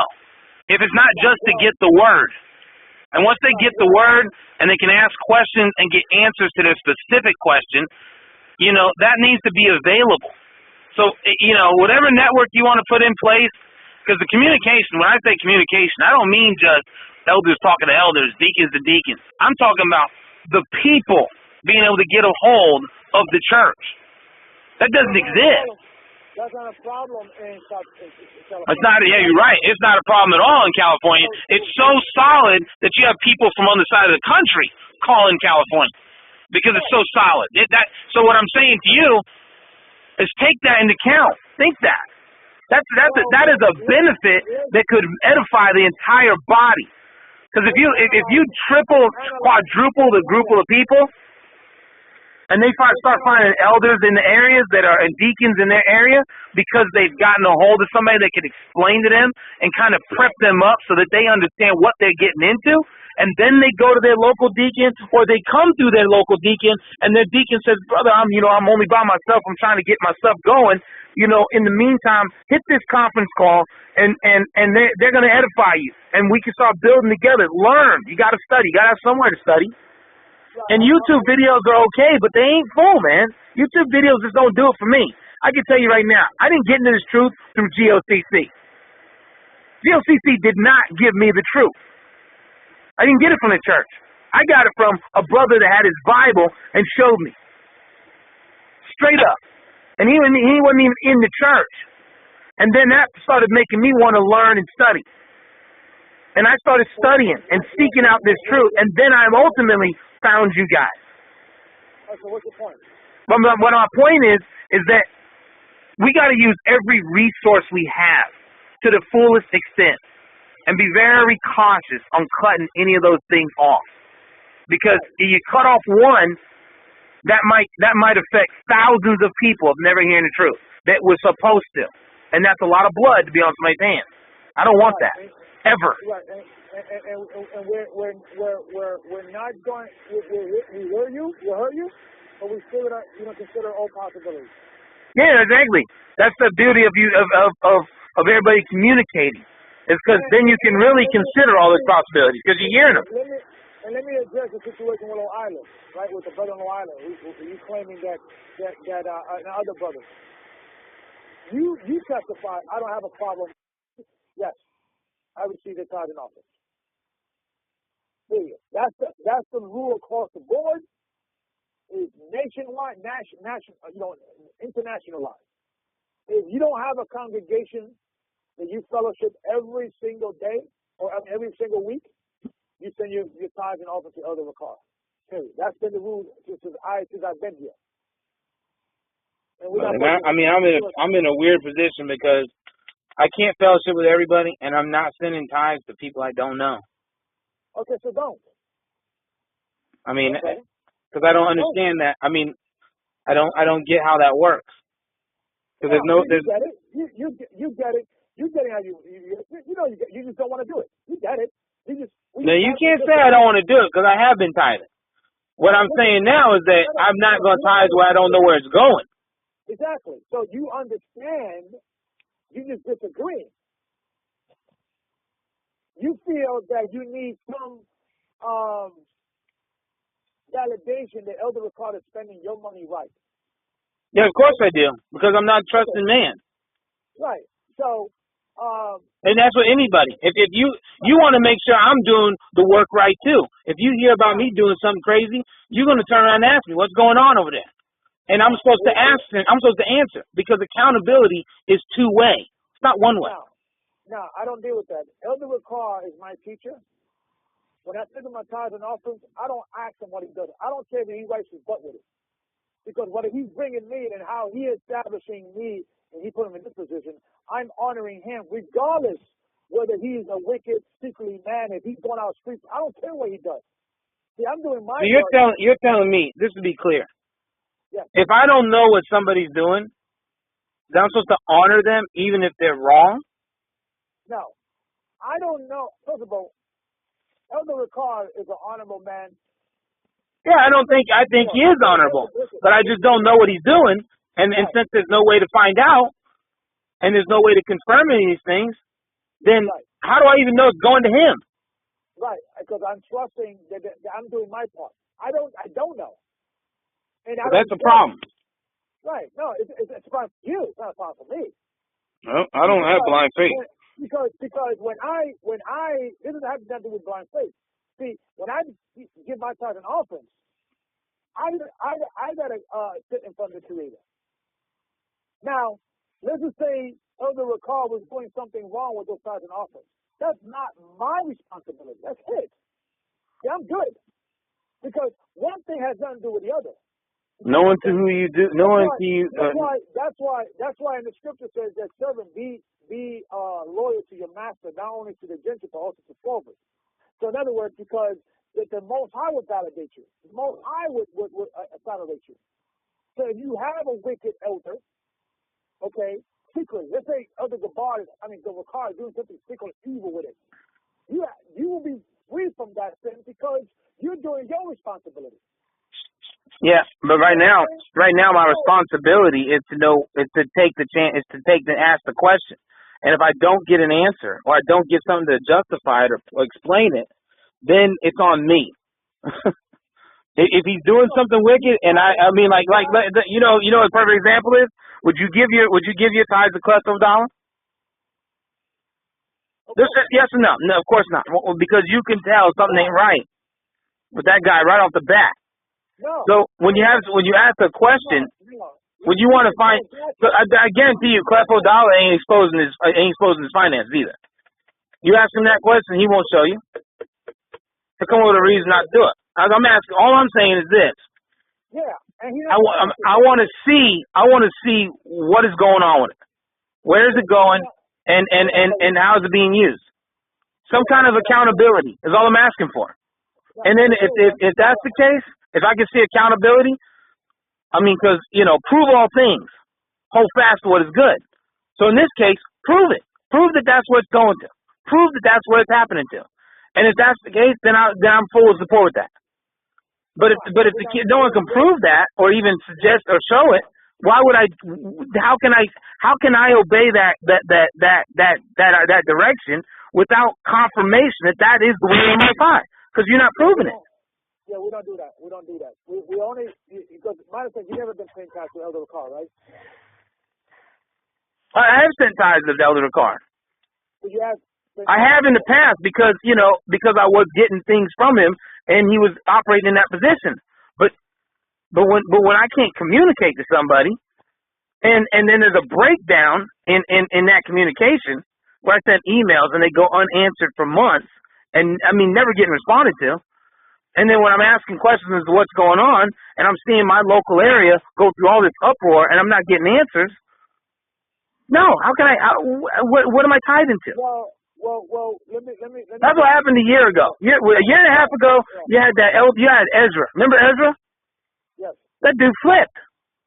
He started talking about all white people going to hell. They're all going to die. Yeah. And I was like, man, what you talking about? And that was the local elder. Right. And at the time, I did some tithes. I wasn't tithing great because I was still coming out of my thing. But now that I'm out and I can see, prove all things. You say send tithes to Elder Ricard. Elder Ricard, show me what you doing. Why? What are you doing with it? Right. That's you're gonna have to be accountable. If he's not going to show, and he can't, or I can't get access to see what's going on, then if I give my tithes, I'm throwing my seed before swine because I don't know what's going on. And there's no scripture in the Bible that say to send your tithe to somebody that you don't know or understand what they're doing with it. There's no scripture to say that. Let me tell you why you're a hypocrite. Let me tell you why you're a hypocrite. You've seen the works of Elder Ricard. You're speaking to one of the works of Elder Ricard. I don't worship Elder Ricard. Your bar, the elder that you love so much, is one of the works of Elder Ricard. You've seen his work. Now, everybody's doing the work of the Most High. I've seen what Elder Ricard has done in the past, and I see that he does something now, and he charges for the academy, and I don't mind paying for the academy. But outside of that, he's not local to me. Right. No, he's not local to me at all. I mean, I don't know what he's doing. All I see is him. I see him one day a week. What is he doing the rest of the week? I don't know what he's doing. I don't know. I can tell you right now. Let's see here. Elder Gabar is probably answering phone calls for people over in the West Coast. Right this minute. He's looking for a job. He's trying to get himself another job. I know what he's doing. I don't even know where Elder Ricard is. I know where you are. You're missing the point, dude. No. You missing. My point is this. Listen. All the bishops, all the deacons, is an extension of Elder Ricard. Because they were all set up by the church. No, I mean, in a way, I disagree with that because this isn't Elder Ricard's church. This is the Most High's church. Everybody's doing the Most High's work. You can't separate anybody from Elder Ricard because Elder Ricard appointed me to be an elder. When we spoke about it, because we put the bar in California, we had a conversation. We had the work. But that seed that you're planting, that brother that you're saying that he established things in the nation. Yeah, you planted a seed. Another man watered. Most High gave the increase. It's not you. It's the Most High. Exactly. So what I'm saying is that if you're dealing with tithe, you're saying, well, I don't know what Elder Ricard is doing, but you are actually benefiting from Elder Ricard's work as we speak. Elder Gabar from California is part of his work. I'm part of his work. Yamala Harb is part of his work. You get what I'm saying? You think that Elder Ricard is not on the phone speaking to every elder across the world? One thing, he's sucking his thumb every week, and then he's just laying in his bed, and then only two Sabbath every time? I don't know what he's doing there, man. I mean, I'm just saying. I mean, just because he put some good work in, but everybody's putting work in. This church wouldn't be as big as it is right now if it wasn't for everybody doing their part. Exactly. It's not Elder Ricard. Exactly. It's not Elder Gabar. Yeah, but we're talking about both of them, you and him. We're talking about tithes. Exactly, that's what I'm talking about. As long as the tithes go to the church to do the church's work, I don't see what matters where it goes. As long as it goes to somebody to do the work. Right, so we're disagreeing with that, and I'm explaining to you why we're disagreeing. You have to man up and decide what you're going to do going forward. All right, well, you told me don't send it to Elder Gabar. He can't accept it.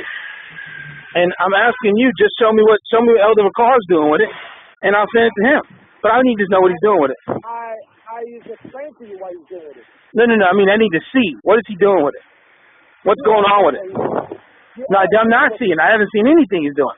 What is he paying for with all the time? He's paying his apartment. He's paying, I think, other lawyer also, his apartment gets paid, his wife is there. There's other homes that he can get. There's a treasury that we have. Okay, so he's paying. So I'm supporting Elder Card and Elder Lloyd to have an apartment so they can have a place to stay. And do the work, yes. Okay, so then why do I have to pay for the academy on top of that? If I send my tithes, why do I have to pay for that too? Because it takes money to run a church. We're trying to do a lot of things in regards of listen, brother, listen. I really feel uncomfortable. You don't want to pay taxes? Don't pay it. Don't pay it. But do you take money from the tithes for your own benefit, for your to cover your rent and your stuff? No. You work. Yes. Okay, so we are working on putting a system that I don't have to work, and I could be support for the church.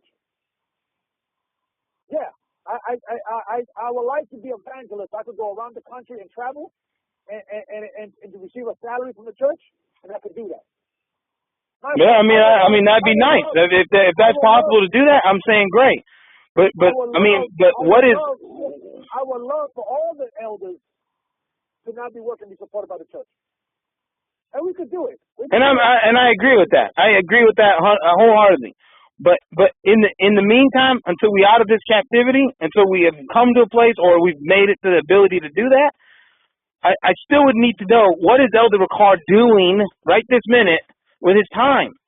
Is he? Because I only see him twice a week, maybe. Right. So if you don't get that, brother, until you get that, and with that, with this church, it's probably going to take a few months for you to even get that answer or to even get it. So then I'll hold on to the tithes until I get an answer. And we're not asking for it, brother. We're not asking. You don't want to pay. There's been many people in this church that have been, and they don't hardly say any tithes because they cannot even afford it. We're big on not stressing tithes. Well, you need to stress tithes because it's a commandment, but you also need to stress the other side of the commandment is that whoever gets the tithes has to be accountable. Well, so if you're gonna say send the tithes here, then whoever's getting sent to's got to be accountable. Show me one example. Prove all things. No. Show me one example when and look at the Greek word there. Prove is not talking about something. Examine all things. Examine, exactly. What am I examining? Nothing. Now, show me a scripture where the Levites will open up the books and what to do with their money in the congregation. When the church demanded, or the nation of Israel demanded to know where the money is going. It never existed. It never happened. He's not a priest of Levi, though. I'm showing you an example because we are now under the order of Melchizedek that predates the order of the Levitical order. Levi himself paid tithes in the loins of Abraham. That's scripture. So show me an example where the congregation told Christ or Paul or Peter or John, what are you doing with this money? You know what they did? They openly and willingly sold everything and gave to the eldership. The eldership didn't have to tell you anything to them because they were inspired by the elders, and they, to the spirit of the Most High, said, you know what? I want to give everything to this body because I see the works that they're doing. And that's why I want to send my tithes over to Elder Gabar, because I can physically see what he's doing. And I've seen some of what you do, and I've seen a little bit of what Elder Ricard does. He's had some good videos, he had some good information, and he used to go out and street preach. And then he left the country. Right. All right, so now that he left the country, he's not even here. Right. So therefore, we're disagree to disagree. Don't say your tithes, because I'm not going to argue this anymore. That's the policy of the church, because we need to still take care of the elder that established it, the man that the Most High used to establish this order. We still have to take care of him and his family. Is he being taken care of right now? Yes. Is he the only person who needs to be taken care of? Say again? Is he the only person that needs to be taken care of? There should be? No. Is he the only person that needs to be taken care of? The only person that, look, there's a lot of. But I just thought about something here. Let's say I've sent my tithes to Elder Ricard for like the next 6 months, and then I get laid off from my job or whatever, and then I'm getting ready to be kicked out of my house. How would I go about getting some help? Call me. I'll help you out. Oh, so but you don't, you got access to that money that's in the account? Yeah, brother, you know how many people we help with people all the time? You know how many money Elder Ricard has sent? I don't know. Elder Ricard sent me when we were tied in certain situations. But yes, if the body needs something, of course, that's why there's a treasury. And the same thing that we have locally, that's why this plan is I believe is a good plan. That there should be, like, I have a local treasury for my local church. Elder Ricard, he has a local treasury, and also for his local church, and also for the situation, for nationwide.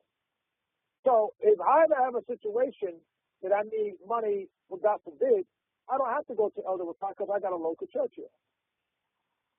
But for the people that don't have a local church, that money goes to Elder Ricard, because those are the people that will be able to support that local church over there.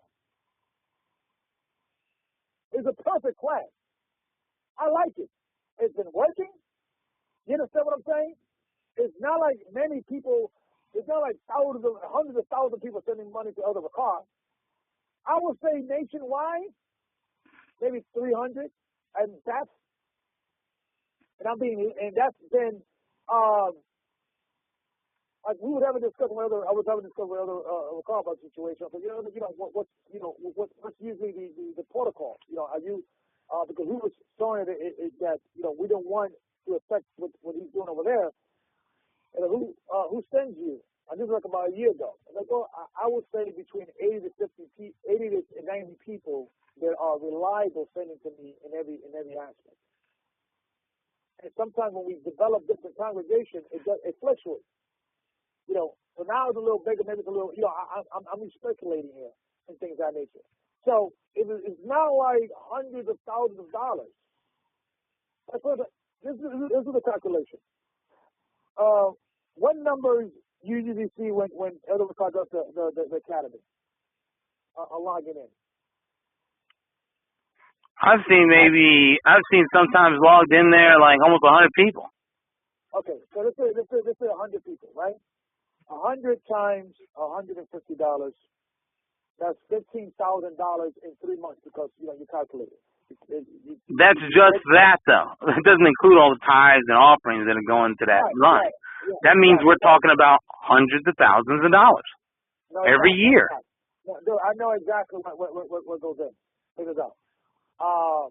$15,000 every 3 months times 4 seasons, 4 times, that's $50,000 a year, right?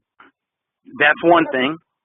Yeah, that's my salary. That's what my salary. I make a little less than that. You get what I'm saying? Yeah, that's a lot of money though. And then that doesn't include, but that's not all it is. $60,000 a year is not a lot of money to support a family. But we're not talking about supporting a family. What we're talking about is that what we're talking about. What I'm saying. What we're talking about. Wait. Hold on.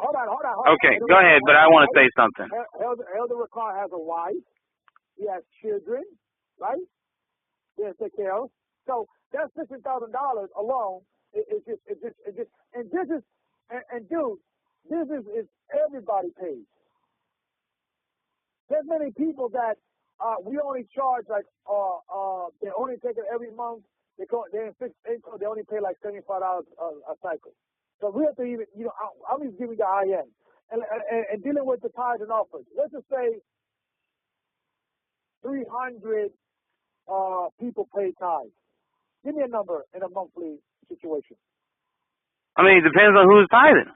Yeah, give me a ballpark figure. I mean, I don't know. If you know the number, that you just know the number. It's not a matter of if it's a particular. It's what it is. Yeah, the average people that tithe within the church is the average. The people is about $50 biweekly, $100 a month. That's the average. Some more, some less. That's the average. About $25 a week, and we go from average. Some more, some less. So let's just say we have 300 people paying $100 a month. That's $30,000 a month times 12. That's $350,000 a year. Plus the 60. And plus the 60. Right? That's $400,000. Right, that's $400,000. Yeah, he's good. He doesn't need any more right now to do what he's doing. What is he doing that needs $400,000? Right. We're looking to buy some property land, some land. But I don't want to. I know you don't want to go into too much detail about what is going. I'm not asking for that detail. $400,000 though is a significant amount of money. Right. We're looking to it is. But really it should be within the millions. It should really be within the millions. And it probably could be if the structure of the church was a lot more solid with communication between brothers. Because then each section could build. Right, and that's what we're doing. But to get to that point, accountability is paramount. It is paramount, but the problem is there's always going to be issues with that because there's always going to be we should do this with the money, we should do that with the money, and then we're going to tell what we're going to do with the money. You get what I'm saying? Like we look into buy some property in Ethiopia and keep it for yourself. And we open it, I heard this, because people always yapping, and everybody, and before you know, everybody, the Holy Spirit is telling me to go to Ethiopia. No, because you heard rumors. So you keep it for yourself, please. So that's what, but we're talking about in Ethiopia, and just dealing with anything. We're dealing with a situation that buying property, setting up the pipelines for the water and all that. We are talking about a minimum, dude, $1 million. $1 million. Just buying property, setting up an infrastructure that people can live in that infrastructure, just minimum $1 million. So we're thinking about doing the work of the Most High. It's only taking care of home and things like that. That's part of it, but a lot of it is looking towards the future. So and what I'm saying is that last year and let me just say for the record, Elder Ricard, annually, is just making a little over $100,000 every year. Just a little over $100,000. So if you cut the salary in the homes, you're probably collecting, after it's all said and done, a good $20,000, $40,000 a year. So we have about, or not we, but the church has about 100,000, a little over 1,000 there, which is peanuts when it comes to do little work. So trust me, but no one is getting rich off your money, Ak. I'm not worried about people getting rich off the money. All I'm saying is, don't get me wrong, I'm not saying getting rich off the money. But if you're going to say send it to him, it's got to be explained. Why to him? I'm explaining to you why it is to him. But like I said, I'm not going to our rule of thumb within the church, if people are inspired to send tithes, let them do it. That's the law, we do it. We don't want to do it, but we don't spend 3 hours doing it. You know why? Because every single time we have done that, it always has come back to like haunt us. So if it bothers you, you spend 5 minutes on it. It's cool. Don't say anything. You don't have to. It's okay, because it always becomes a situation. Like there was a situation in Brooklyn. There was a sister in Brooklyn who was sending me $600 a month in tithes, but she never came to the church, and she was doing that for over 3 months. I said, sister, I can't accept the money. But this and that. But it's always giving an excuse. So I didn't trust the situation. So it's not about money or a situation that we don't need money. Listen, I'm right now in a situation that we need our own place. We need our own place. So I'm in the dilemma. We should get our own place, or should we buy a place?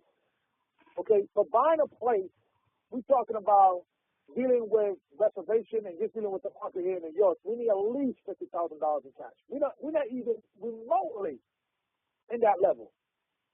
I think last time we checked, in my savings in the church was like $4,600 something dollars. And I think my checking has $900. We're not even remote with that. So we have to start getting used to dealing with hundreds of thousands and understanding and then trusting men of the Lord with that type of money. Understand they're not going to go out to get rich. You get what I'm saying? They're going to take care of them, but the bulk of that, it has to be talking about doing some real things. So we have to be comfortable having a man or an institution having not only 100,000 but millions of dollars of our money, and hoping that you do the right thing. And I want to hope.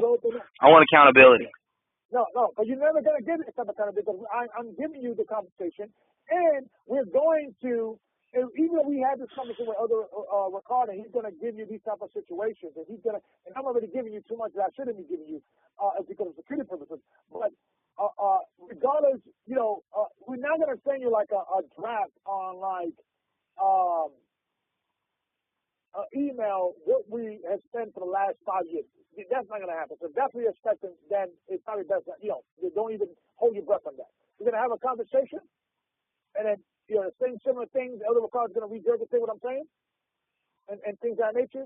But we're not going to be like, we're going to be sending you an email and a draft of your, no, because we know that once we do that, that opens the door of somehow, we don't do that. If you don't want to send cards, brother, that's good, man. It's good. It's not, we don't, you can still be a member. Everything is good.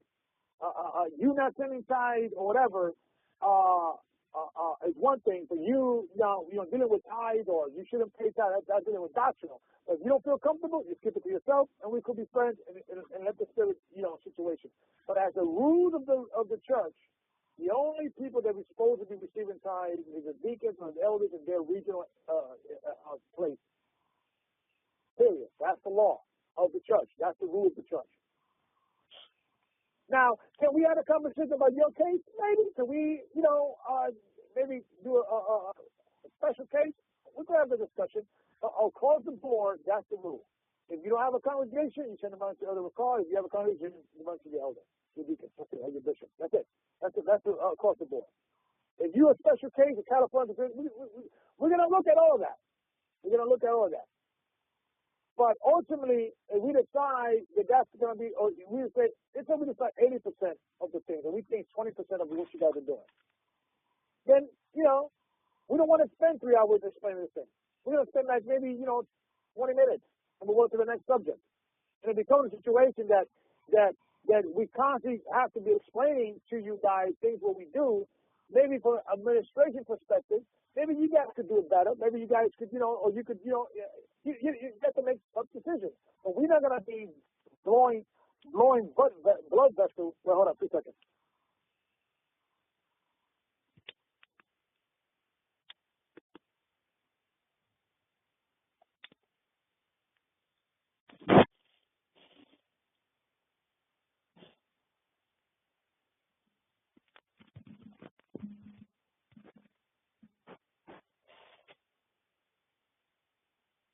Hello?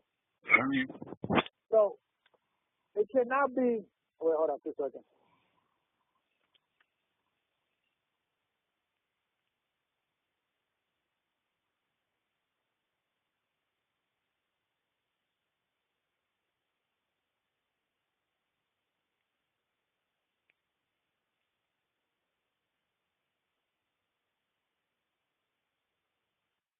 And so what was I saying? So what I'm saying is it cannot be a situation that because we spend most of the time, and we are speaking most of you and I are talking, we could be talking about the lesson or other stuff, so we're spending most of the time on whether the structure may or may not change.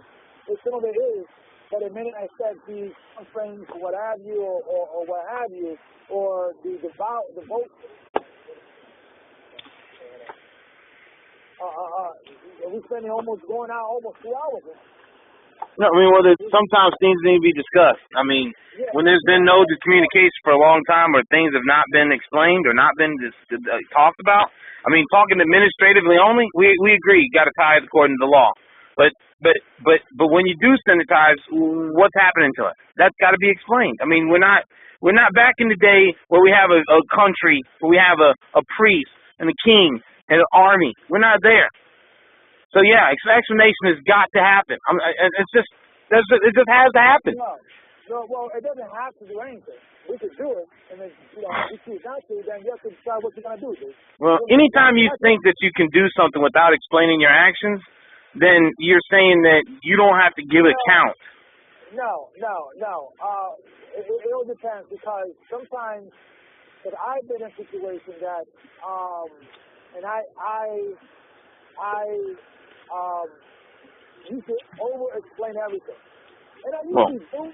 I'm known for that. I've never been in a situation that I just don't explain things, but sometimes that is come up to haunt me, because it becomes a situation that now you're spending hours to explain with every single thing. Like I had a sister over here. This was like about 2 years or 3 years ago. That she didn't need to explain every single thing that we do. I don't do that, because it becomes like people have like it becomes a validator of what we need to do. So I make it clear I don't have to, I want to, and I don't mind, because I think that we take some form of clarification to make things run better. I don't have to do anything. Well, you're right. I'll agree with that. You don't have to explain anything, and I don't have to do what you say. So, but if you want my cooperation, I need to hear an explanation. Right, and I have my history with you, and I has been that. And you've been explaining, and that's what brings me into a position where I can say, okay, I can trust this brother because he's disclosing what's going on. See, that's why I don't trust the government. I don't trust the court systems. It's because they don't tell me what they're doing and why. Right, but I understand it, but what I'm saying is that this is not an issue of me explaining, because I think I explained it to you guys. You guys are disagreeing. Well, I wasn't a part of this thing you're talking about, so I don't know. But I'm talking about you right now, because I'm explaining things and you are disagreeing with, because the same situation is happening now with you. You're disagreeing with that. So it's a difference. It's not that we're not explaining, because we explained it to the first time when you sent it when we meet. In the same way I explained it to you. You're just disagreeing with it. It is a major difference.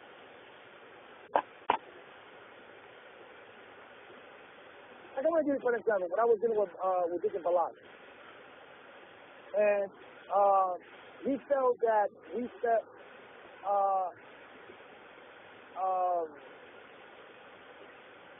that in regards to certain things we've done, we should have done this, that, and the other. And he gave his reason why. And then it was noted. But one thing I respect with the brother is that the brother still follow through what was established in the thing by the church. I had to tell my brother, but here's the reason why we split, and it was a 5-minute conversation, and it didn't last for 2 hours. You get what I'm saying? I mean, he's a good guy. He's not as thought worthy as me. I don't know.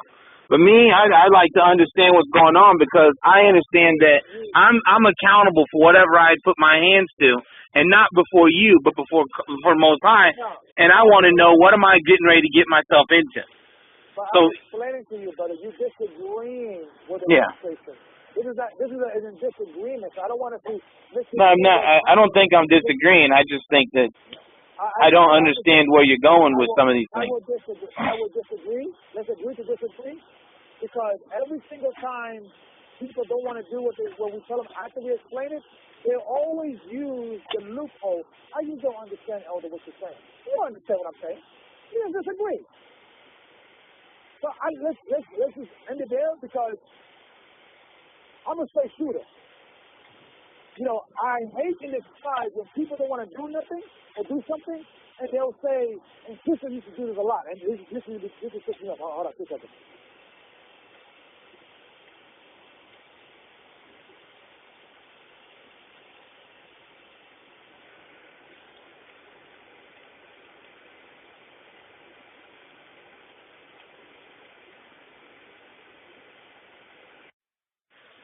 All right, Shalom. But what I'm saying, brother, if you disagree, just say that. Don't say you don't understand. You do understand what I'm saying. You just disagree. You feel that that because of the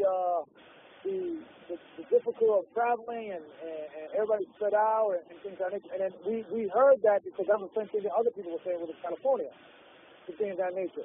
But we disagree on that. So it's not that you don't understand. You just disagree with our approach. Your approach and our approach is a difference. And ultimately, and just to bring out one thing, ultimately, since you're not local, it's not really a decision that you can ultimately dictate. There has to be a decision that's done by the local people because they're the ones that are doing the stuff. No. It's not you.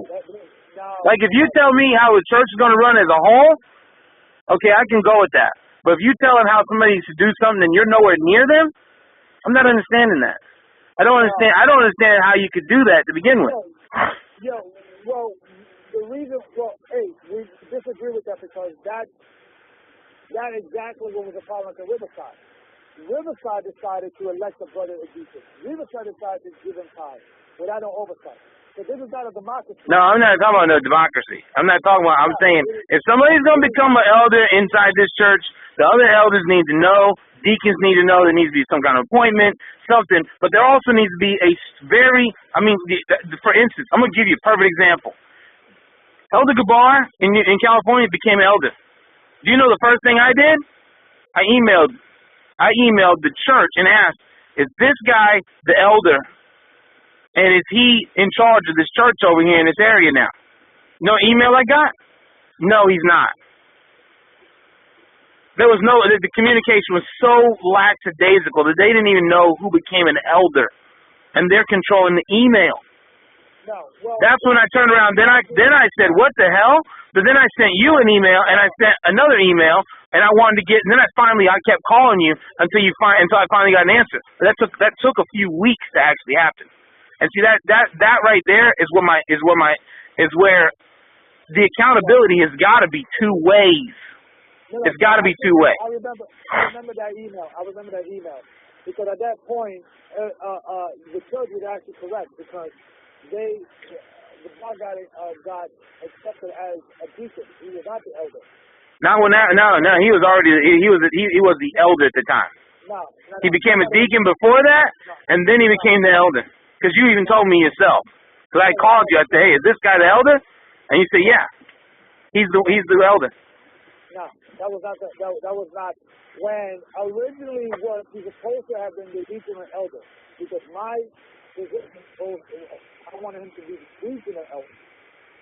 We had another meeting, and that was something that we was having that conversation with the book company. It wasn't like finalized.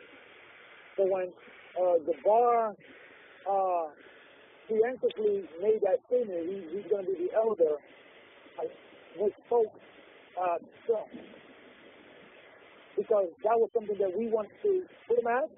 We wanted to ask him if he wanted to be there, and to kind of have a meeting to see if that was really pushing for that. And the elders, we had the meetings, and they were saying, I think we should have your Rockman as a deacon elder and have him as the deacon in that area reporting to your rock. So he would be the senior deacon, the senior person there. So it was a situation that it was a lack of communication on both sides, not only the church. Because Brother Gabar misspoke by saying that he's an elder before we officially put him there. You understand what I'm saying? And then we had this conversation. I don't want to discuss on the discussion we have here now, but there was a misunderstanding that he resolved and it was resolved. Now when we had the meeting where we put him in was the overseer of California, and that's all he is right now. He's the overseer of California. So he's not over Arizona? He's not over Arizona. He's not over Nevada, which has a deficiency of leadership. Right. We're gonna put somebody. We're gonna meet with every region and see case by case. There may be some region he may get, right? Like Washington State, looking into that. We're looking into Arizona. We're looking into that and things of that nature. But well, he was never in charge of this stuff. Even though the conference calls was something that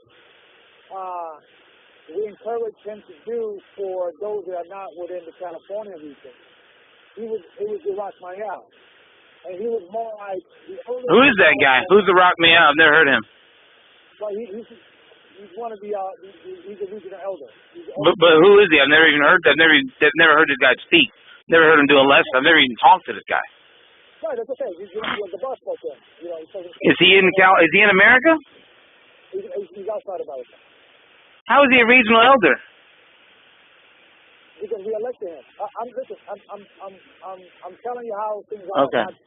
Okay. Not to go back and forth with you. All right. So that's what's going on. So in that email technically, the bar began to call himself that title without it was officially. You get what I'm saying? And I was pushing for that. I was pushing for him to be the regional elder, but he kind of like spoke before it was finalized. And I particularly told him that I'm thinking of you doing this, that, and the other, and then it would change. But it was never finalized. What was finalized was that he would be in charge of California. That was what was finalized. And Iraq will call everybody else with a different region, and then the bar with the phone call would for those that are by themselves, and then they will report to the bar, and the bar will report to Iraq, kind of Iraq will build a relationship with the people in different regions, like Arizona and different regions. But in regards to ties and all that, none of that. The only thing that was talked to him in regards to the time was the people in California, not in Arizona, not in Washington State, and that was a misunderstanding. We clear up. Like you, a good example. You see what I'm saying? Nobody. That was something that you took upon yourself to do that, and that's fine, and we don't have a problem with that. But we're going forward correcting that. No, I mean, I'm just gonna say this, and I'm gonna say this from not only understanding of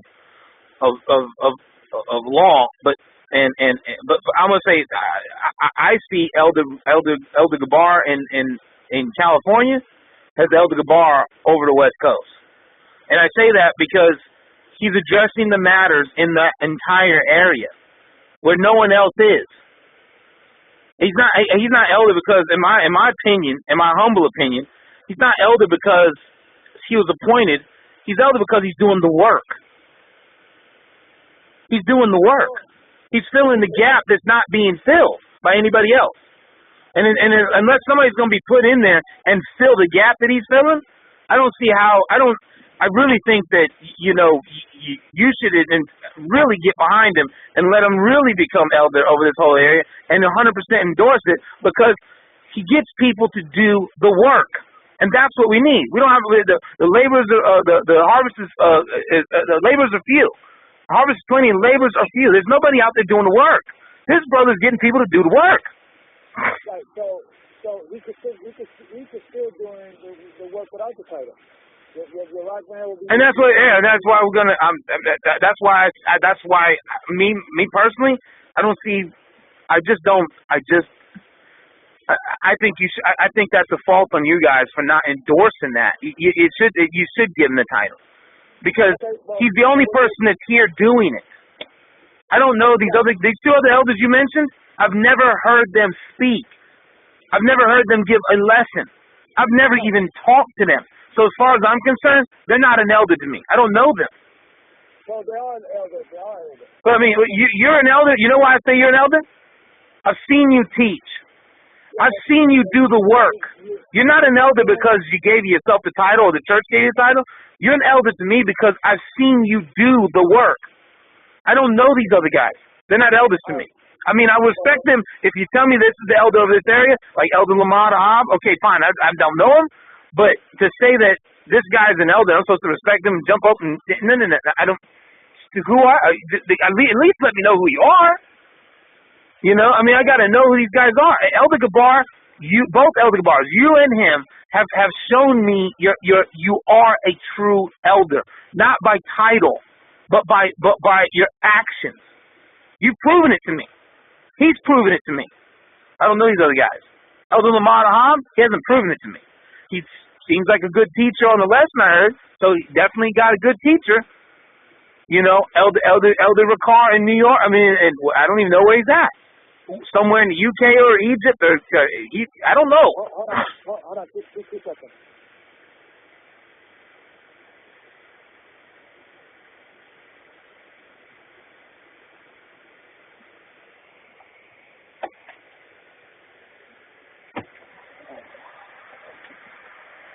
I'm gonna call you right back.